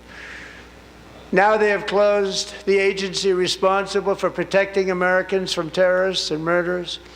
Tonight I'm demanding the full and immediate restoration of all funding for the border security, Homeland Security of the United States, and also for helping people clean up their snow. We have no money because of the Democrats, and it would be nice, we'd love to give you a hand at cleaning it up, but you gave no money. Nobody's getting paid. It's a shame. So you have to think about it. We have, in case you didn't know, a pretty large snowstorm out there. One of the great things about the State of the Union is how it gives Americans the chance to see clearly what their representatives really believe. So tonight I'm inviting every legislator to join with my administration in reaffirming a fundamental principle. If you agree with this statement, then stand up and show your support. The first duty of the American government is to protect American citizens, not illegal aliens.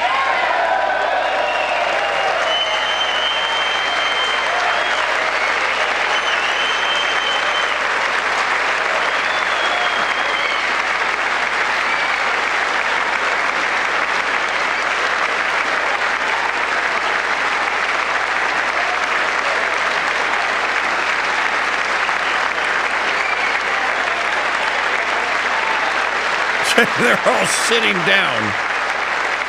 The Democrats are sitting down while the chair is on the refund DHS. I must confess, I don't know why we need federal money for snow removal. States ought to do that. But if the states were reliant, maybe that's something that you can fix so states aren't reliant. GOP still all standing, and Trump is staring at the Democrats now. Just going, shaking his head, going like, what is wrong with you idiots?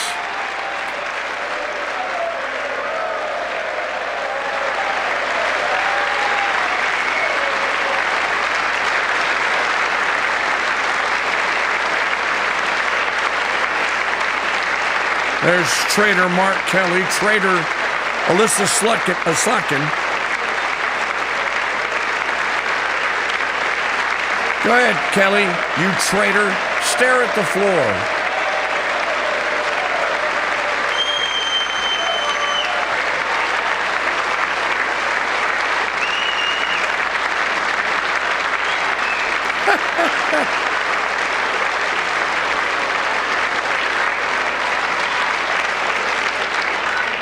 Isn't that a shame? You should be ashamed of yourself not standing up.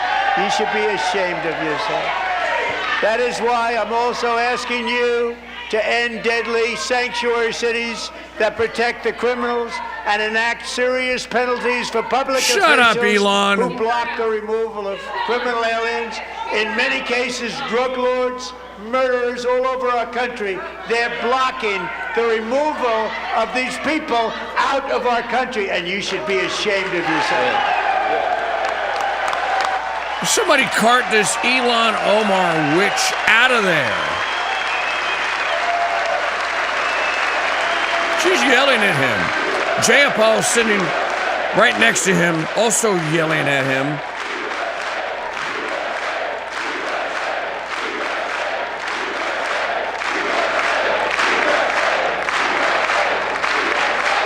And perhaps most importantly, I'm asking you to approve the Save America Act.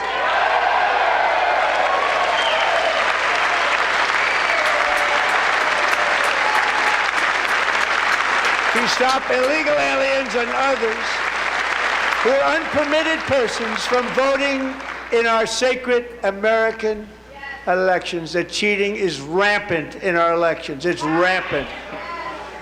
It's very simple. All voters must show voter ID. I still don't understand. What is the argument against? You can't buy Sudafed without a photo ID. Yeah, Hakeem, he's gaslighting you. Citizenship in order to vote.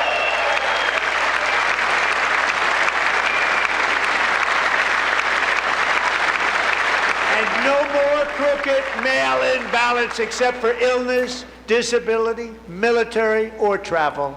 None.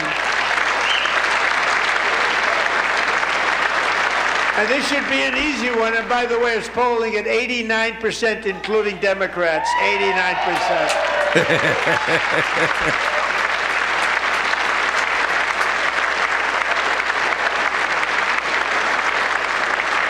And even the new communist mayor of New York City, I think he's a nice guy, actually. Speak to him a lot. Bad policy, but nice guy. Just said they want people to shovel snow. They got hit hard. Wants them to shovel snow, but if you apply for that job, you need to show 2 original forms of ID and a Social Security card. Yet they don't want identification for the greatest privilege of them all, voting in America. No, it's no good. No good. Both Republicans and Democrats overwhelmingly agree on the policy that we just enunciated. And Congress should unite and enact this common sense, country-saving legislation right now, and it should be before anything else happens.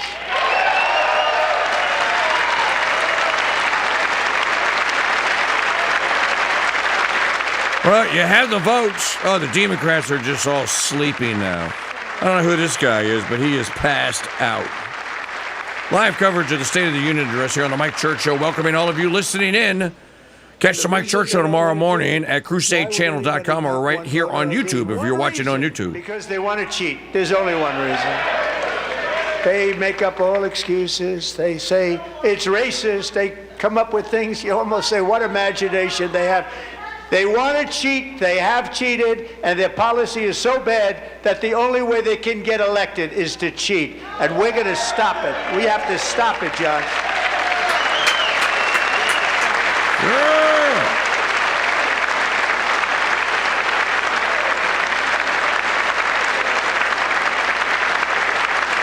And here is one more opportunity to show common sense in government.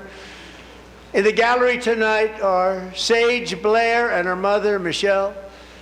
In 2021, Sage was 14 when school officials in Virginia sought to socially transition her to a new gender, treating her as a boy and hiding it from her parents. Hard to believe, isn't it? Before long, a confused Sage ran away from home after she was found in a horrific situation in Maryland. A left-wing judge refused to return Sage to her parents because they did not Mom is sitting right immediately next to her state nodding, that their going, "Yep." daughter was their son. Sage was thrown into an all-boys state home and suffered terribly for a long time. But today, all of that is behind them because Sage is a proud and wonderful young woman with a full-ride scholarship to Liberty University. Sage and Michelle, please stand up.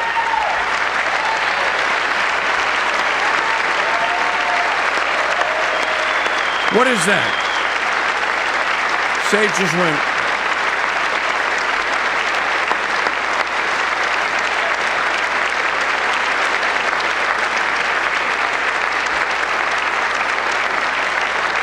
And thank you for your great bravery. And who can believe that we're even speaking about things like this? 15 years ago, if somebody was up here and said that, they'd say, what's wrong with him?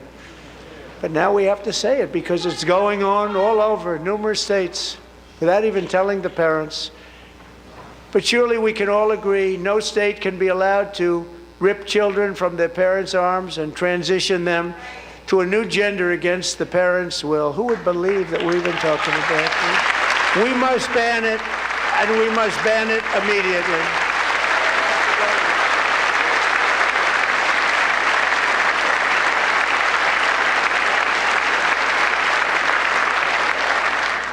Look, nobody stands up. These people are crazy, I'm telling you. They're crazy.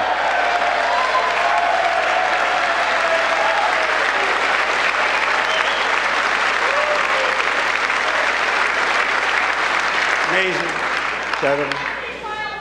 Boy, oh boy. We're lucky we have a country. With people like this, Democrats are destroying our country, but we've stopped it just in the nick of time, didn't we?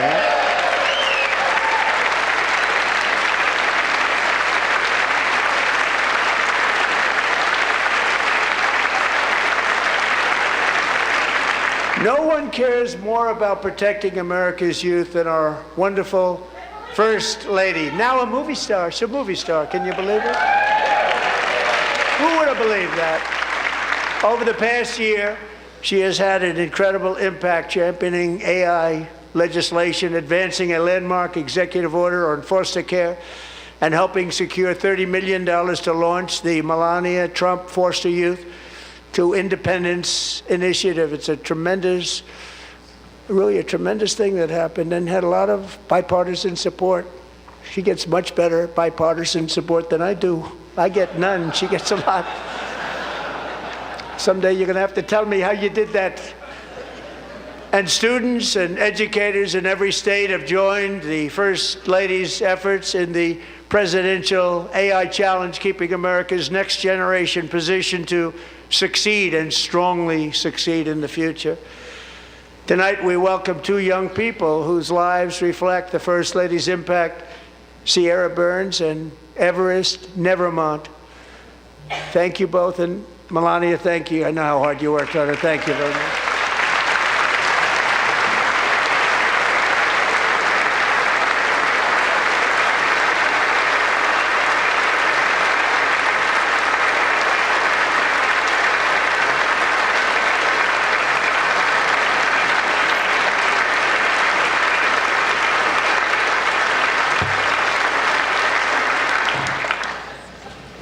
I'm very proud to say that during my time in office, both the first 4 years and in particular this last year, there has been a tremendous renewal in religion, faith, Christianity, and belief in God.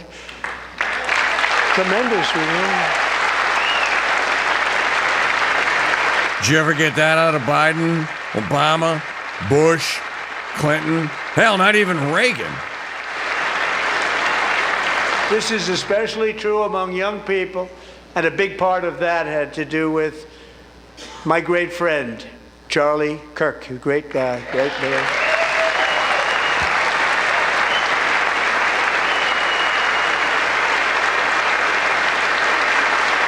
This just in on the Candace Owens Show.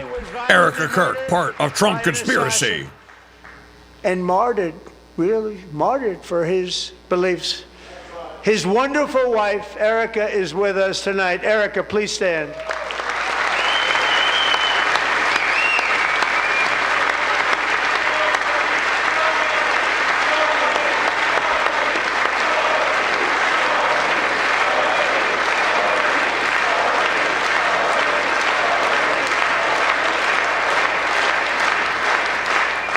Thank you, Erica.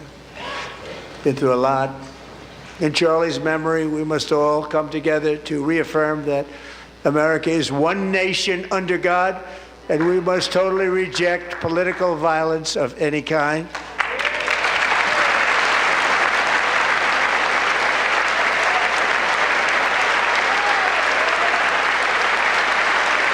Well, the Democrats are standing for this one. We love religion, and we love bringing it back, and it's coming back at levels that nobody actually thought possible. It's really a beautiful thing to see.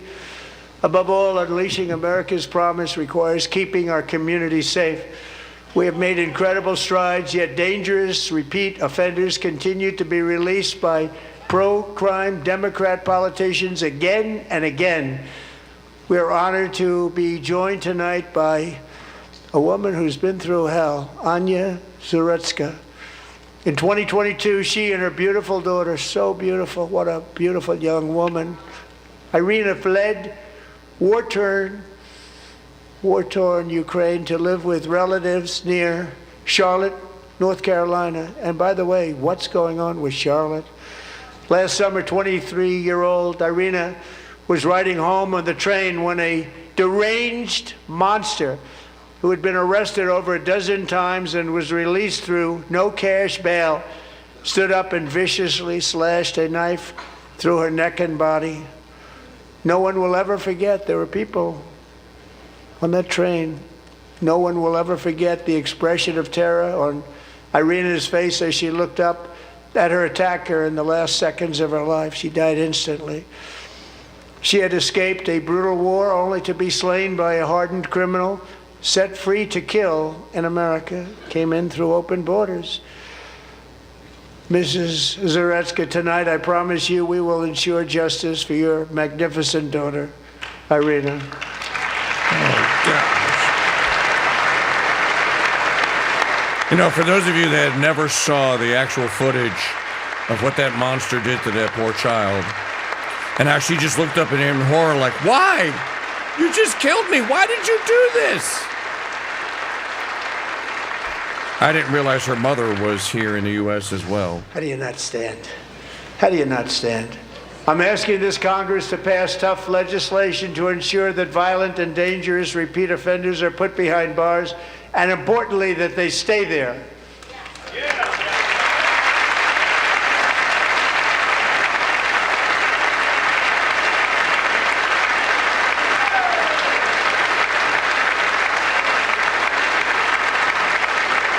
Starting last summer, I deployed our National Guard and federal law enforcement to restore law and order to our most dangerous cities, including Memphis, Tennessee, big success, New Orleans, Louisiana, big success, and our nation's capital itself, Washington, D.C., where we have almost no crime anymore in Washington, D.C. How did that happen?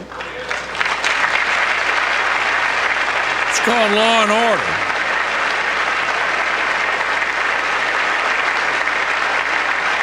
In fact, crime in Washington is now at the lowest level ever recorded, and murders in D.C. this January were down close to 100% from a year ago.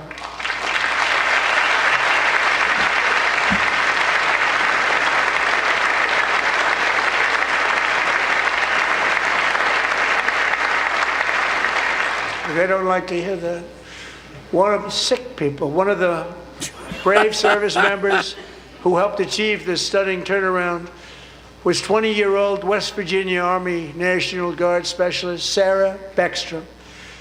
After a 4-month deployment, she voluntarily extended her service, and her rank was going to be lifted. She was doing so well. They were so proud of her. But the very next day, she was on patrol near the White House when she was ambushed and shot in the head by a terrorist monster from Afghanistan. Shouldn't have been in our country. And all because she wore the uniform of our nation, she was shot. He traveled here because he didn't like people wearing our uniform. He was sick and deranged, shouldn't have been in our country. Sarah Beckstrom died in order to defend our capital, and we are honored to be joined by her wonderful parents, Gary and Evalie. Your daughter was a true American patriot, and she will be greatly missed. She was a great person. I saw reports on her. They've never seen anything like it.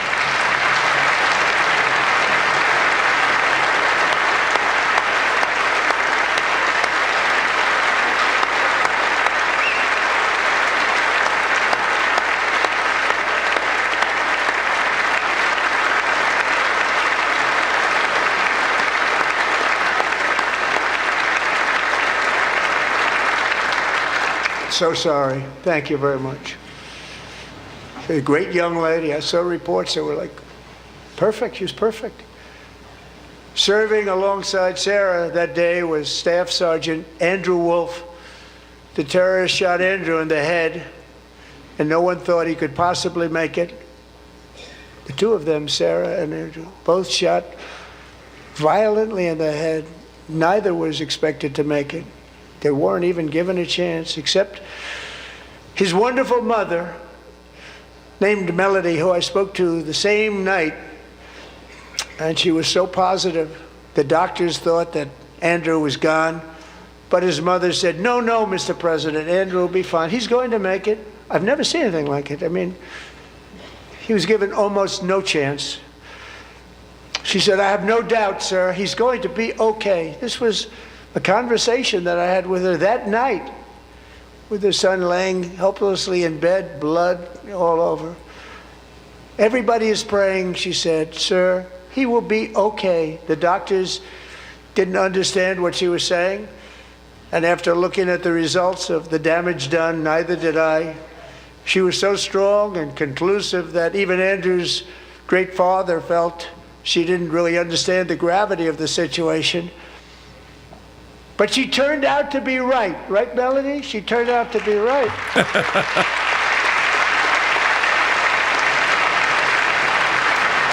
And her son is standing right next to her with a baseball cap on to hide the result of the injury. Good job.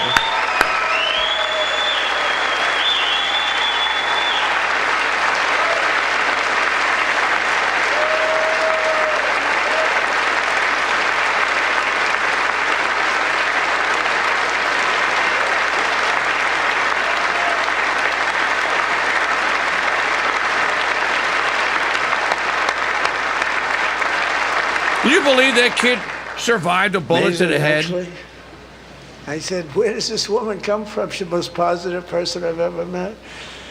With God's help, Andrew has battled back from the edge of death, and we're talking about the edge of death, on his way to a miraculous recovery. He's got a little work to do, but he's doing great. Nice to see you. He's a good-looking guy. Nice to see you. Thanks, Andrew. Thank you very much.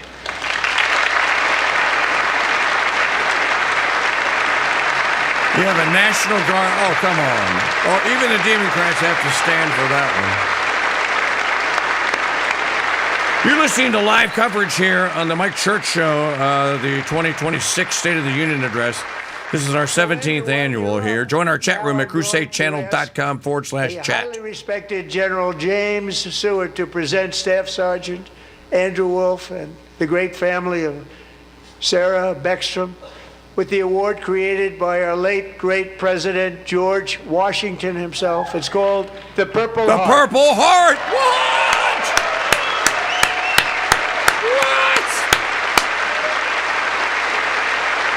Dude, that's an honor. He's crying.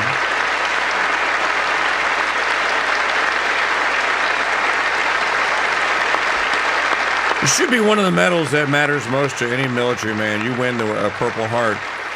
That was Washington's idea, and he actually gave them out to the soldiers in the Continental Army. That's how the tradition got started. Wow, what an honor.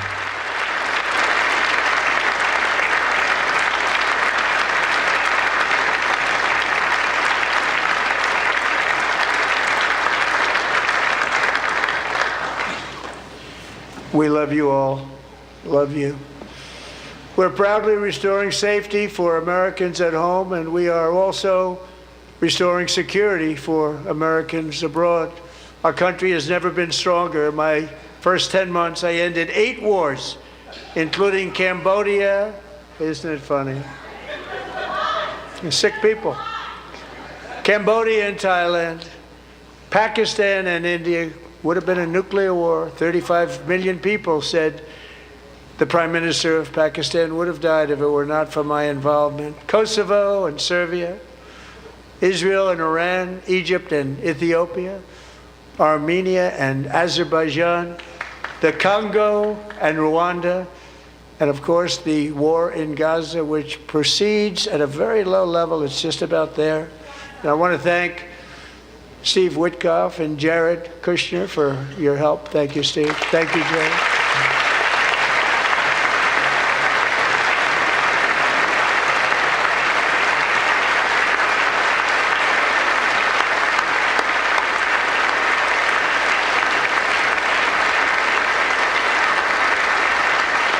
And I also want to thank the man they report to, Secretary of State Marco Rubio. Thank you, Marco. Marco is humbly staying seated.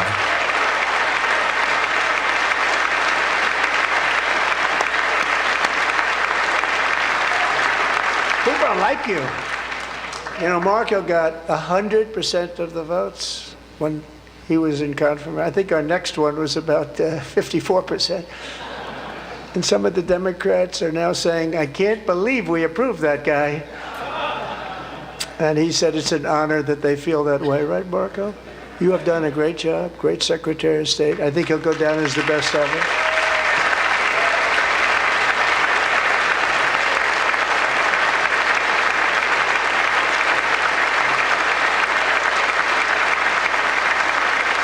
Under the ceasefire I negotiated, every single hostage, both living and dead, has been returned home. Can you believe that?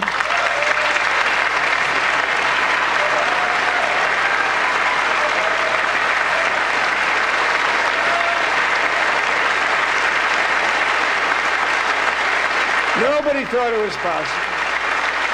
Nobody thought that was possible. Both living and dead. And those parents who had a dead son, their boy, they'd always tell me their boy, they wanted him as much as though he were living. It was an amazing period of time. And they came back, and when we got all of the living hostages back, and many, many before them, but I always said those last 20 are going to be very tough, but we got many, many more, hundreds. But I said those last 20 are going to be tough. We got them back. But we only got back 14 or 15 of the dead of the 28. And believe it or not, Hamas worked along with Israel, and they dug and they dug and they dug. It's a tough thing to do, going through bodies all over, passing up 100 bodies sometimes for each one that they found. Tough job. And they finally got it back to 27. And then Steve and Jared, they got it back to 28. They found all 28. Nobody thought that was possible, but we did it. And I remember the family of the 28th. They were so grieved, but they were so happy as it's possible to be. They had their boy back. The mother said, "Sir, we have our boy back." What a period of time that was, but we got them all back. So thank you both very much. Great job.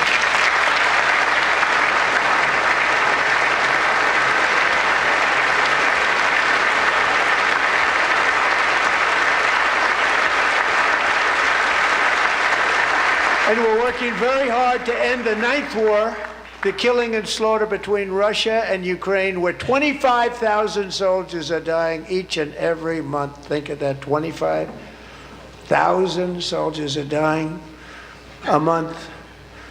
A war which would have never happened if I were president. Would have never happened. As president, I will make peace wherever I can, but I will never hesitate to confront threats to America wherever we must.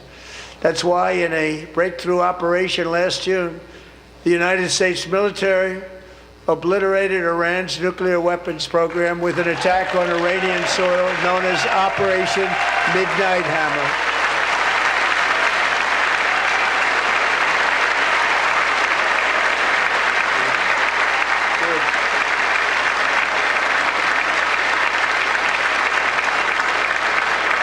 decades, it had been the policy of the United States never to allow Iran to obtain a nuclear weapon. Many decades. Since they seized control of that proud nation 47 years ago, the regime and its murderous proxies have spread nothing but terrorism and death and hate. They've killed and maimed thousands of American service members and hundreds of thousands and even millions of people with what's called roadside bombs. They were the kings of the roadside bomb. And we took out Soleimani. I did that during my first term. Had a huge impact. He was the father of the roadside bomb.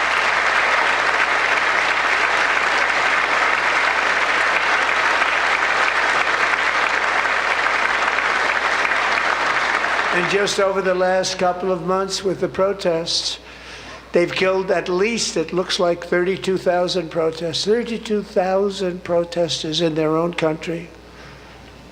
They shot them and hung them. We stopped them from hanging a lot of them with the threat of serious violence. But this is some terrible people. They've already developed missiles that can threaten Europe and our bases overseas, and they're working to build missiles that will soon reach the United States of America. After Midnight Hammer, they were warned to make no future attempts to rebuild their weapons program, and in particular, nuclear weapons. Yet they continue. They're starting it all over. We wiped it out, and they want to start all over again, and are at this moment again pursuing their sinister ambitions. We are in negotiations with them. They want to make a deal, but we haven't heard those secret words. We will never have a nuclear weapon. My preference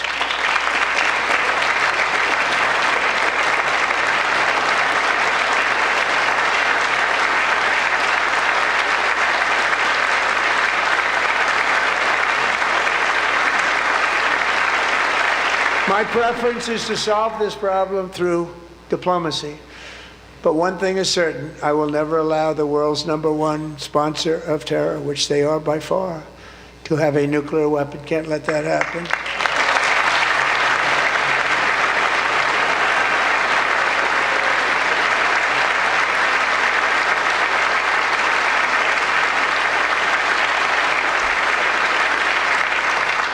And no nation should ever doubt America's resolve. We have the most powerful military on earth. I rebuilt the military in my first term. We're going to continue to do so. Also, we just approved a $1 trillion budget. We have no choice. We have to be strong, because hopefully we will seldom have to use this great power that we built together. It's really called peace through strength, and it's been very, very effective.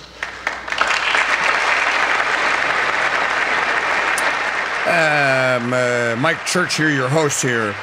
I believe that the real threat is the Turks. The Ottoman Empire is the actual threat, not the Iranians. Persia is not going to go and start a world war. We have 4,000 years of recorded history that says that they won't. We're not even doing it for that reason. Because, as I said, we have more jobs, more people working today than ever before in the history of our country. And NATO countries are friends and allies. They are. They're our friends and they're our allies. Have just agreed, at my very strong request, to pay 5% of GDP for military defense rather than the 2%, which they weren't paying. We were paying for almost all of NATO. Now they're paying 5 as opposed to not paying 4.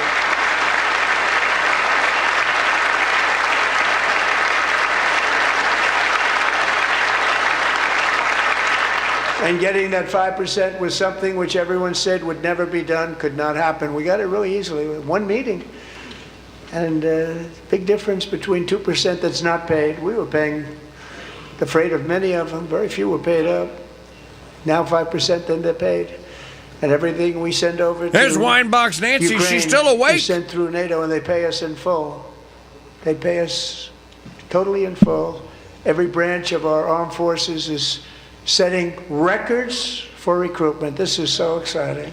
And every service member recently.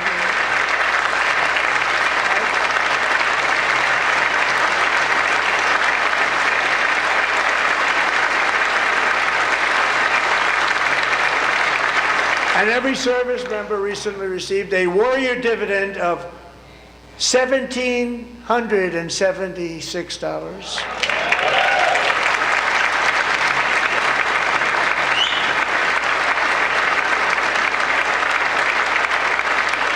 You know, they put it on my desk. We got the money from tariffs and other things, a lot of money we have. We have much more money than people understand. Have to rebuild that program a little bit, but it won't take long. But we got the money, and it was $1,775, and they wanted my approval. And I said, what's the number? $1,775. I said, wait a minute, for $1 more we can have $1,776. It's going to... I said, we're going to figure that. I never asked anybody if we could afford it. $1 more. I said, $1,776. And I said, that's good. And I'll tell you what, our military, that was 4 months ago, our military, I never see a person in the military that doesn't thank me for it, so we're honored to do it. They deserve it. And we call it 1776. It was great. And we love our military. We love our law enforcement. We love our firemen. You know, the firemen don't get mentioned enough. We love our firemen. We're also...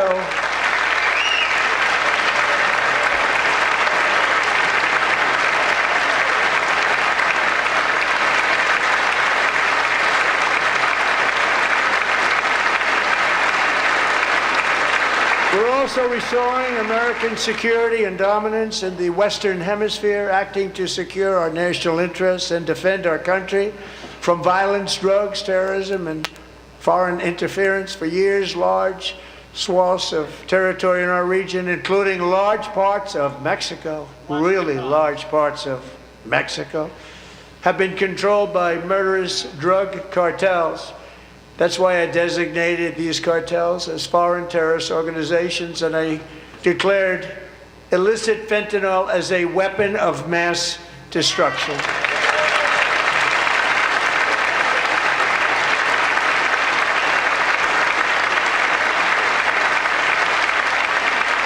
We're all for ending the fentanyl drug trade, but we don't need another weapon of mass destruction war. Please. And virtually stopped it completely coming in by water or sea. You probably noticed that.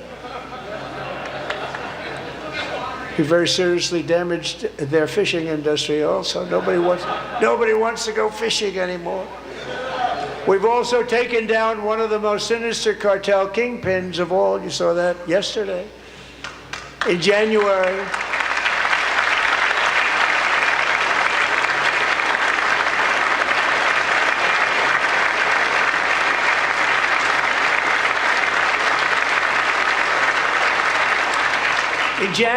elite American warriors carried out one of the most complex, spectacular feats of military competence and power in world history. No one's seen anything like it. Foreign leaders, I won't tell you who, called me and they said, very impressive, very impressive. They couldn't believe, they all watched, they saw what happened. This is a different fighting force that we had years ago when we fought to tie. You know, it's a great fighting force. I'm so proud of it. Look at Space Force. Space Force is my baby, because we did that. My baby is becoming so important.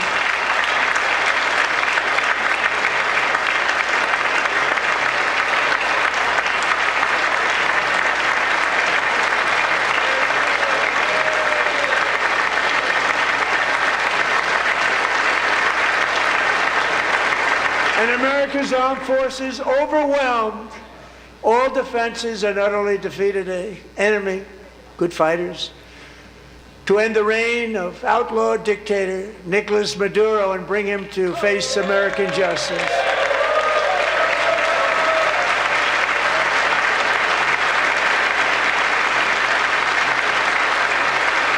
And this was an absolutely colossal victory for the security of the United States, and it also opens up a bright new beginning for the people of Venezuela. We're working closely with the new president of Venezuela, Delcy Rodriguez, to unleash extraordinary economic gains for both of our countries and to bring new hope to those who have suffered so terribly.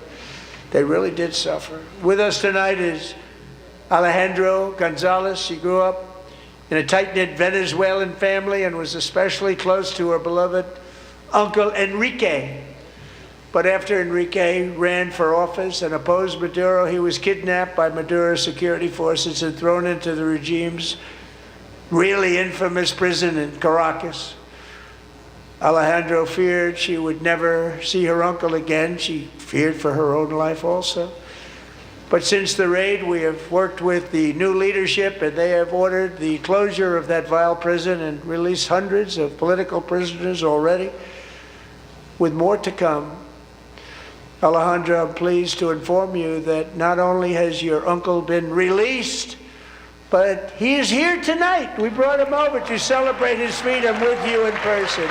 Enrique, please come down.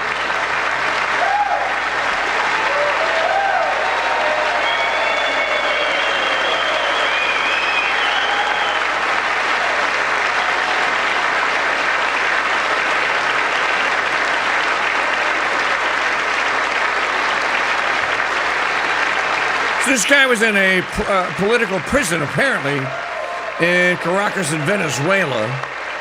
And there he is hugging, and that's his niece, right? He said uncle. Here in our live coverage of the State of the Union address, Mike Church here with you. Thank you, Enrique. Have a good time. Nice to have you back, Enrique. There were many heroes on that January raid to capture Maduro. Really great heroes. It was very dangerous. They knew we were coming. They were all set. But the deeds of one warrior that night will live forever in the eternal chronicles of military valor.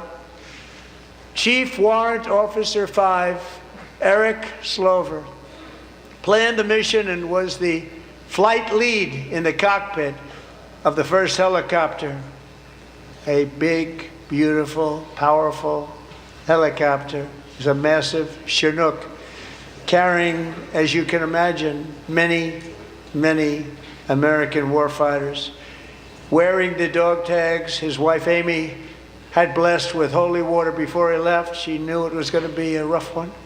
Eric steered holy the water Chinook gets a shout under out. the cover of night and descended swiftly upon Maduro's heavily protected military fortress. This was a major military installation, protected by thousands of soldiers and guarded by Russian and Chinese military technology. How did that work out? Not too good? While preparing to land, enemy machine guns fired from every angle, and Eric was hit very badly in the leg and hip, one bullet after another. He absorbed 4 agonizing shots, shredding his leg into numerous pieces. And yet, despite the fact that the use of his legs was vital to successful helicopter flight, legs are the most important part of flying a helicopter, to deliver the many commandos who would capture and detain Maduro was the only thing Eric was thinking about.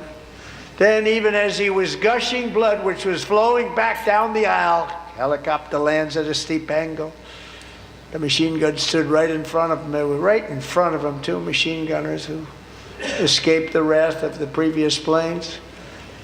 Eric maneuvered his helicopter with all of those lives and souls to face the enemy and let his gunners eliminate the threat. Turned the helicopter around so the gunners could take care of business, saving the lives of his fellow warriors from what could have been a catastrophic crash deep in enemy territory. Only after safely landing the helicopter with all the warriors aboard in the exact right spot, which was vital to the mission, probably would have had to maybe cancel the mission if that didn't happen. Eric told his co-pilot, also wounded but not as gravely, to take over. I'm about ready to pass out.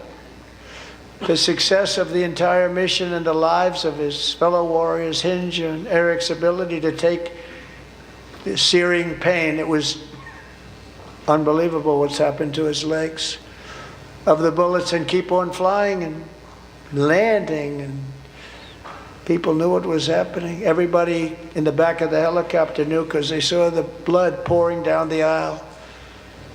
Chief Warrant Officer Slover is still recovering from his serious wounds, but I'm thrilled to say that he is here tonight with his wife, Amy.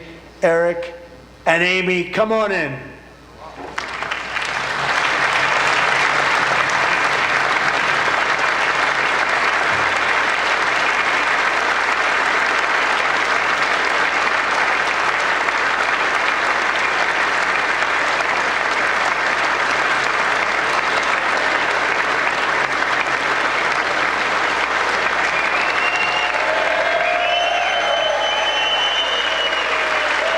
Well, he's standing.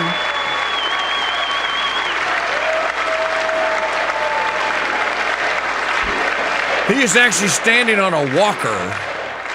Wow. That's a big dude, too. Live coverage of the State of the Union here on the Mike Church Show, welcoming all of you. Thanks to all of you who made donations tonight. It really means a lot to us. So we have a surprise. Keeps us going, too. Eric and Amy. In recognition of Eric's actions above and beyond the call of duty, I would now like to ask General Jonathan Braga to present Chief Warrant Officer Slover with our nation's highest military award, the Congressional Medal of Honor. Wow. Dude, Maggie and I have watched just enough military action kind of dramas to know that a CWO, a Chief Warrant Officer, is a special kind of cut of military guy. Serious. And that's Chief Warrant Officer Eric Slover getting the Congressional Medal of Honor for his heroism and being injured in the raid on Maduro's palace in Caracas in Venezuela. I tell you, this is the big guy. He's at least 6'5".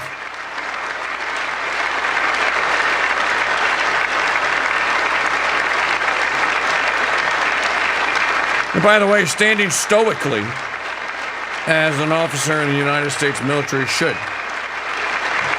At attention, facing the Commander-in-Chief.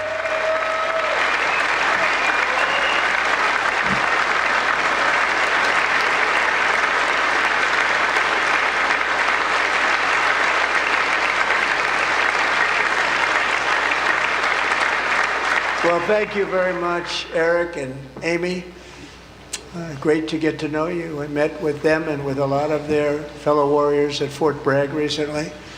You notice the name Fort Bragg, we have it back, we brought it back. We won the First World War with it, the Second World War with it, and then they decided to change the name. So we changed it back. Everybody wanted to change back too. And 10 of Eric's fellow warriors from that incredible night of victory will also be receiving medals at a private ceremony that will soon be held at the White House. And Eric will be there.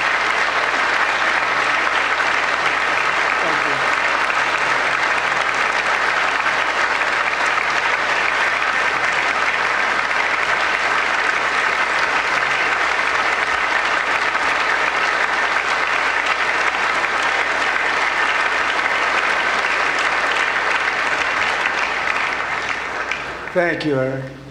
That's a big one. Tonight we've celebrated many truly extraordinary American patriots, but there is one last living legend to honor before we go. He is one more heroic American aviator, Navy fighter pilot. Royce Williams served in World War II, Korea, Vietnam, flying more than 220 missions. In the skies over Korea in 1952, Royce was in the dogfight of a lifetime, legendary dogfight. Flying through blizzard conditions, his squadron was ambushed by 7 Soviet fighter planes. It was his first aerial combat of the war, and despite being massively outnumbered and outgunned, Royce led the takedown of 4 enemy jets and almost destroyed the others, vanquishing his adversaries while taking 263 bullets to his own plane and being seriously hurt. His story was secret for over 50 years. He didn't even want to tell his wife, but the legend grew and grew. But tonight, at 100 years old, this brave Navy captain is finally getting the recognition he deserves. He was a legend long before this evening. Royce, please stand up, and I will ask the First Lady of the United States to present Captain Royce Williams with his Congressional Medal of Honor. Wow, he gets it. Wow.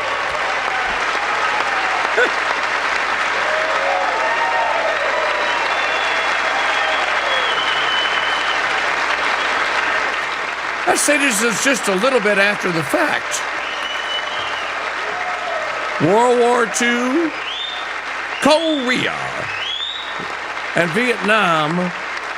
Look at that guy. Well, I guess he lived long enough to finally get his just reward and get his Congressional Medal of Honor. Look, even Mark Kelly has this, and Alyssa Slotkin have to stand for that one. Don't want to be photographed while the old man is getting applauded for World War II heroism. Even the Democrats have standards.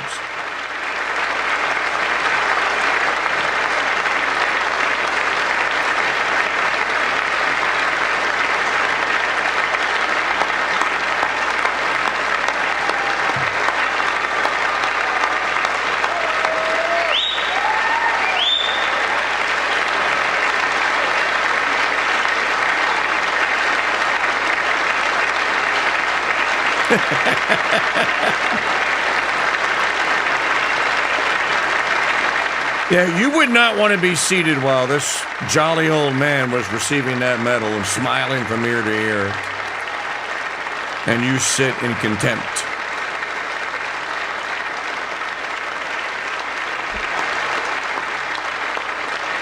I think Trump's in the home stretch. Or maybe it's just wishful thinking on my part. We've been at this since 3 o'clock this morning, so long day, folks.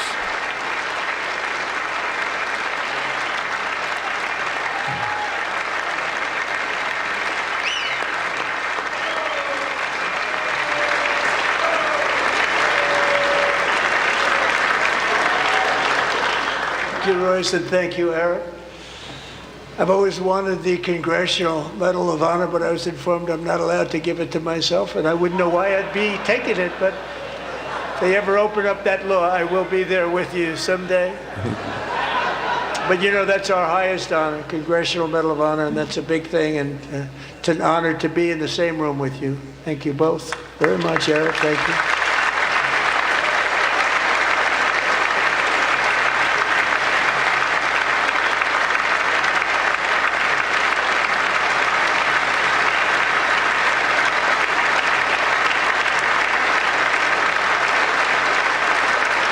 Thank you. 250 years is a long time in the life of a nation, but in another sense, it's really a mere moment in the eye of history. Two of the gentlemen we met in the gallery this evening took their first breaths 1 century ago, 100 years before that, on July 4th, 1826, the author of the Declaration of Independence. Both of them died. Brilliant. Adams and Thomas Jefferson drew his last breath. Just a single long human lifespan separates the giants who declared and won our independence from the heroes who stand among us tonight.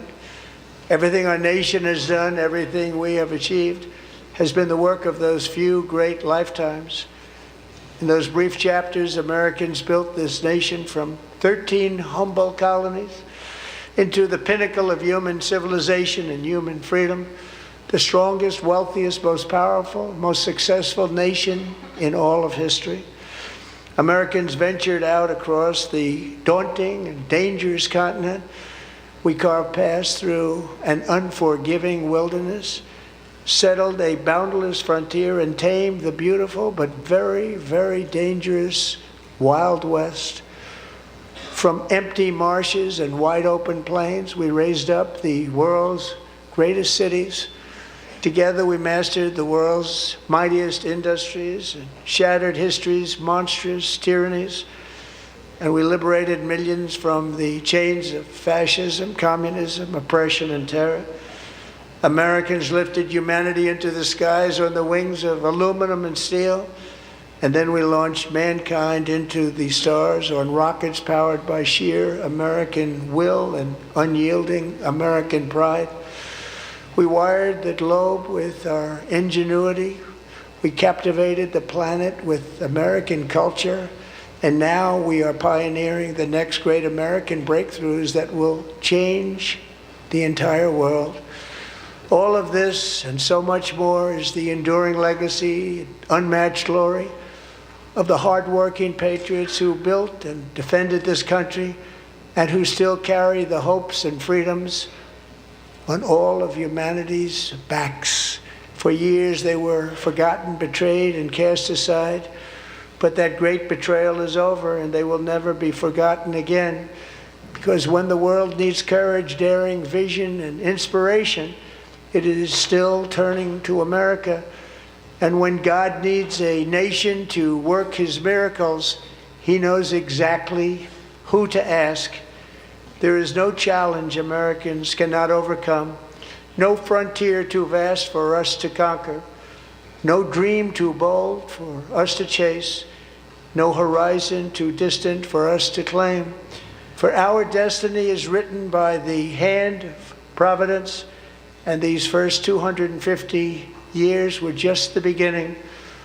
From the rugged border towns of Texas to the heartland villages of Michigan, from the sun-kissed shores of Florida to the endless fields of the Dakotas, and from the historic streets of Philadelphia to right here in our nation's capital, Washington, D.C., the golden age of America is upon us. The revolution that began in 1776 has not ended. It still continues because the flame of liberty and independence still burns in the heart of every American patriot. And our future will be bigger, better, brighter, bolder, and more glorious than ever before. Thank you, God bless you, and God bless America.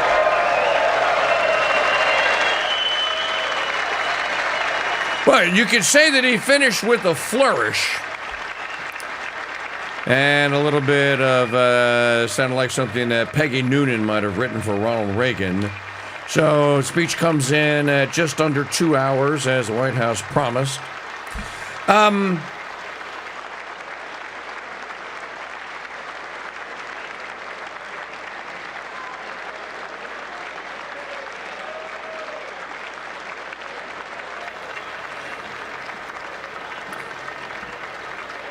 So, an incredible evening here on the Mike Church Show. And a long day. We'll, of course, have a full recap of all that is going to transpire tonight and wrap all that stuff up for you tomorrow here on the Crusade channel. As we begin, as we do every day. I did promise that I was going to have an announcement for all of you tonight. I'll just paste in what is going to go out in an email tomorrow. So there is your announcement. It's a riddle, it's a puzzle, it's something of an enigma. The KingDude and team have been working on a top secret project. Can you guess what it is? Hint, the next big thing in media is coming because ethics matter. And then you can see through 0309-2026, as that is our target date for the launch. Can't tell you anything else. And if I did, I'd have to kill you. Although some of you have been working on one part of this, you don't know the rest of what it is that we're working on. So there is your teaser. And we will, of course, we're going to wrap this up because we have been at this since 3 o'clock this morning. I want to thank all of you for listening and for watching and for all your contributions and donations. You know, we do this every year, and we have been blessed with the ability to continue doing this 17 years now here in the Rumble chat. 5 years now, or 6 years now on the YouTube with the video, and 10 years now. We've never missed a State of the Union on the Crusade channel. And since the Mike Church Show began, covering this and when the technology made it possible in 2009. So thanks to all of you for listening and watching. We'll see you bright and early tomorrow morning, 6 a.m. Central Standard Time. If you want to become a Founders Pass member because you enjoyed the coverage, you should do that by going to crusadechannel.com/join and then use the coupon code to select the $5 a month plan, the premium streaming. Use the coupon code JBOY1, JBOY1, and that'll get you your first month free. No credit card. It won't renew. You're in and out in 1 month, and that's it. If you'd like to make a donation to offset our expenses tonight, which are considerable always, and to just leave a tip in the tip jar, go to crusadechannel.com/donate, or you can just donate right there on the YouTube chat if you're in the YouTube chat. Thanks to all of you for watching and listening. We'll see you tomorrow. God bless you, and Mary keep you.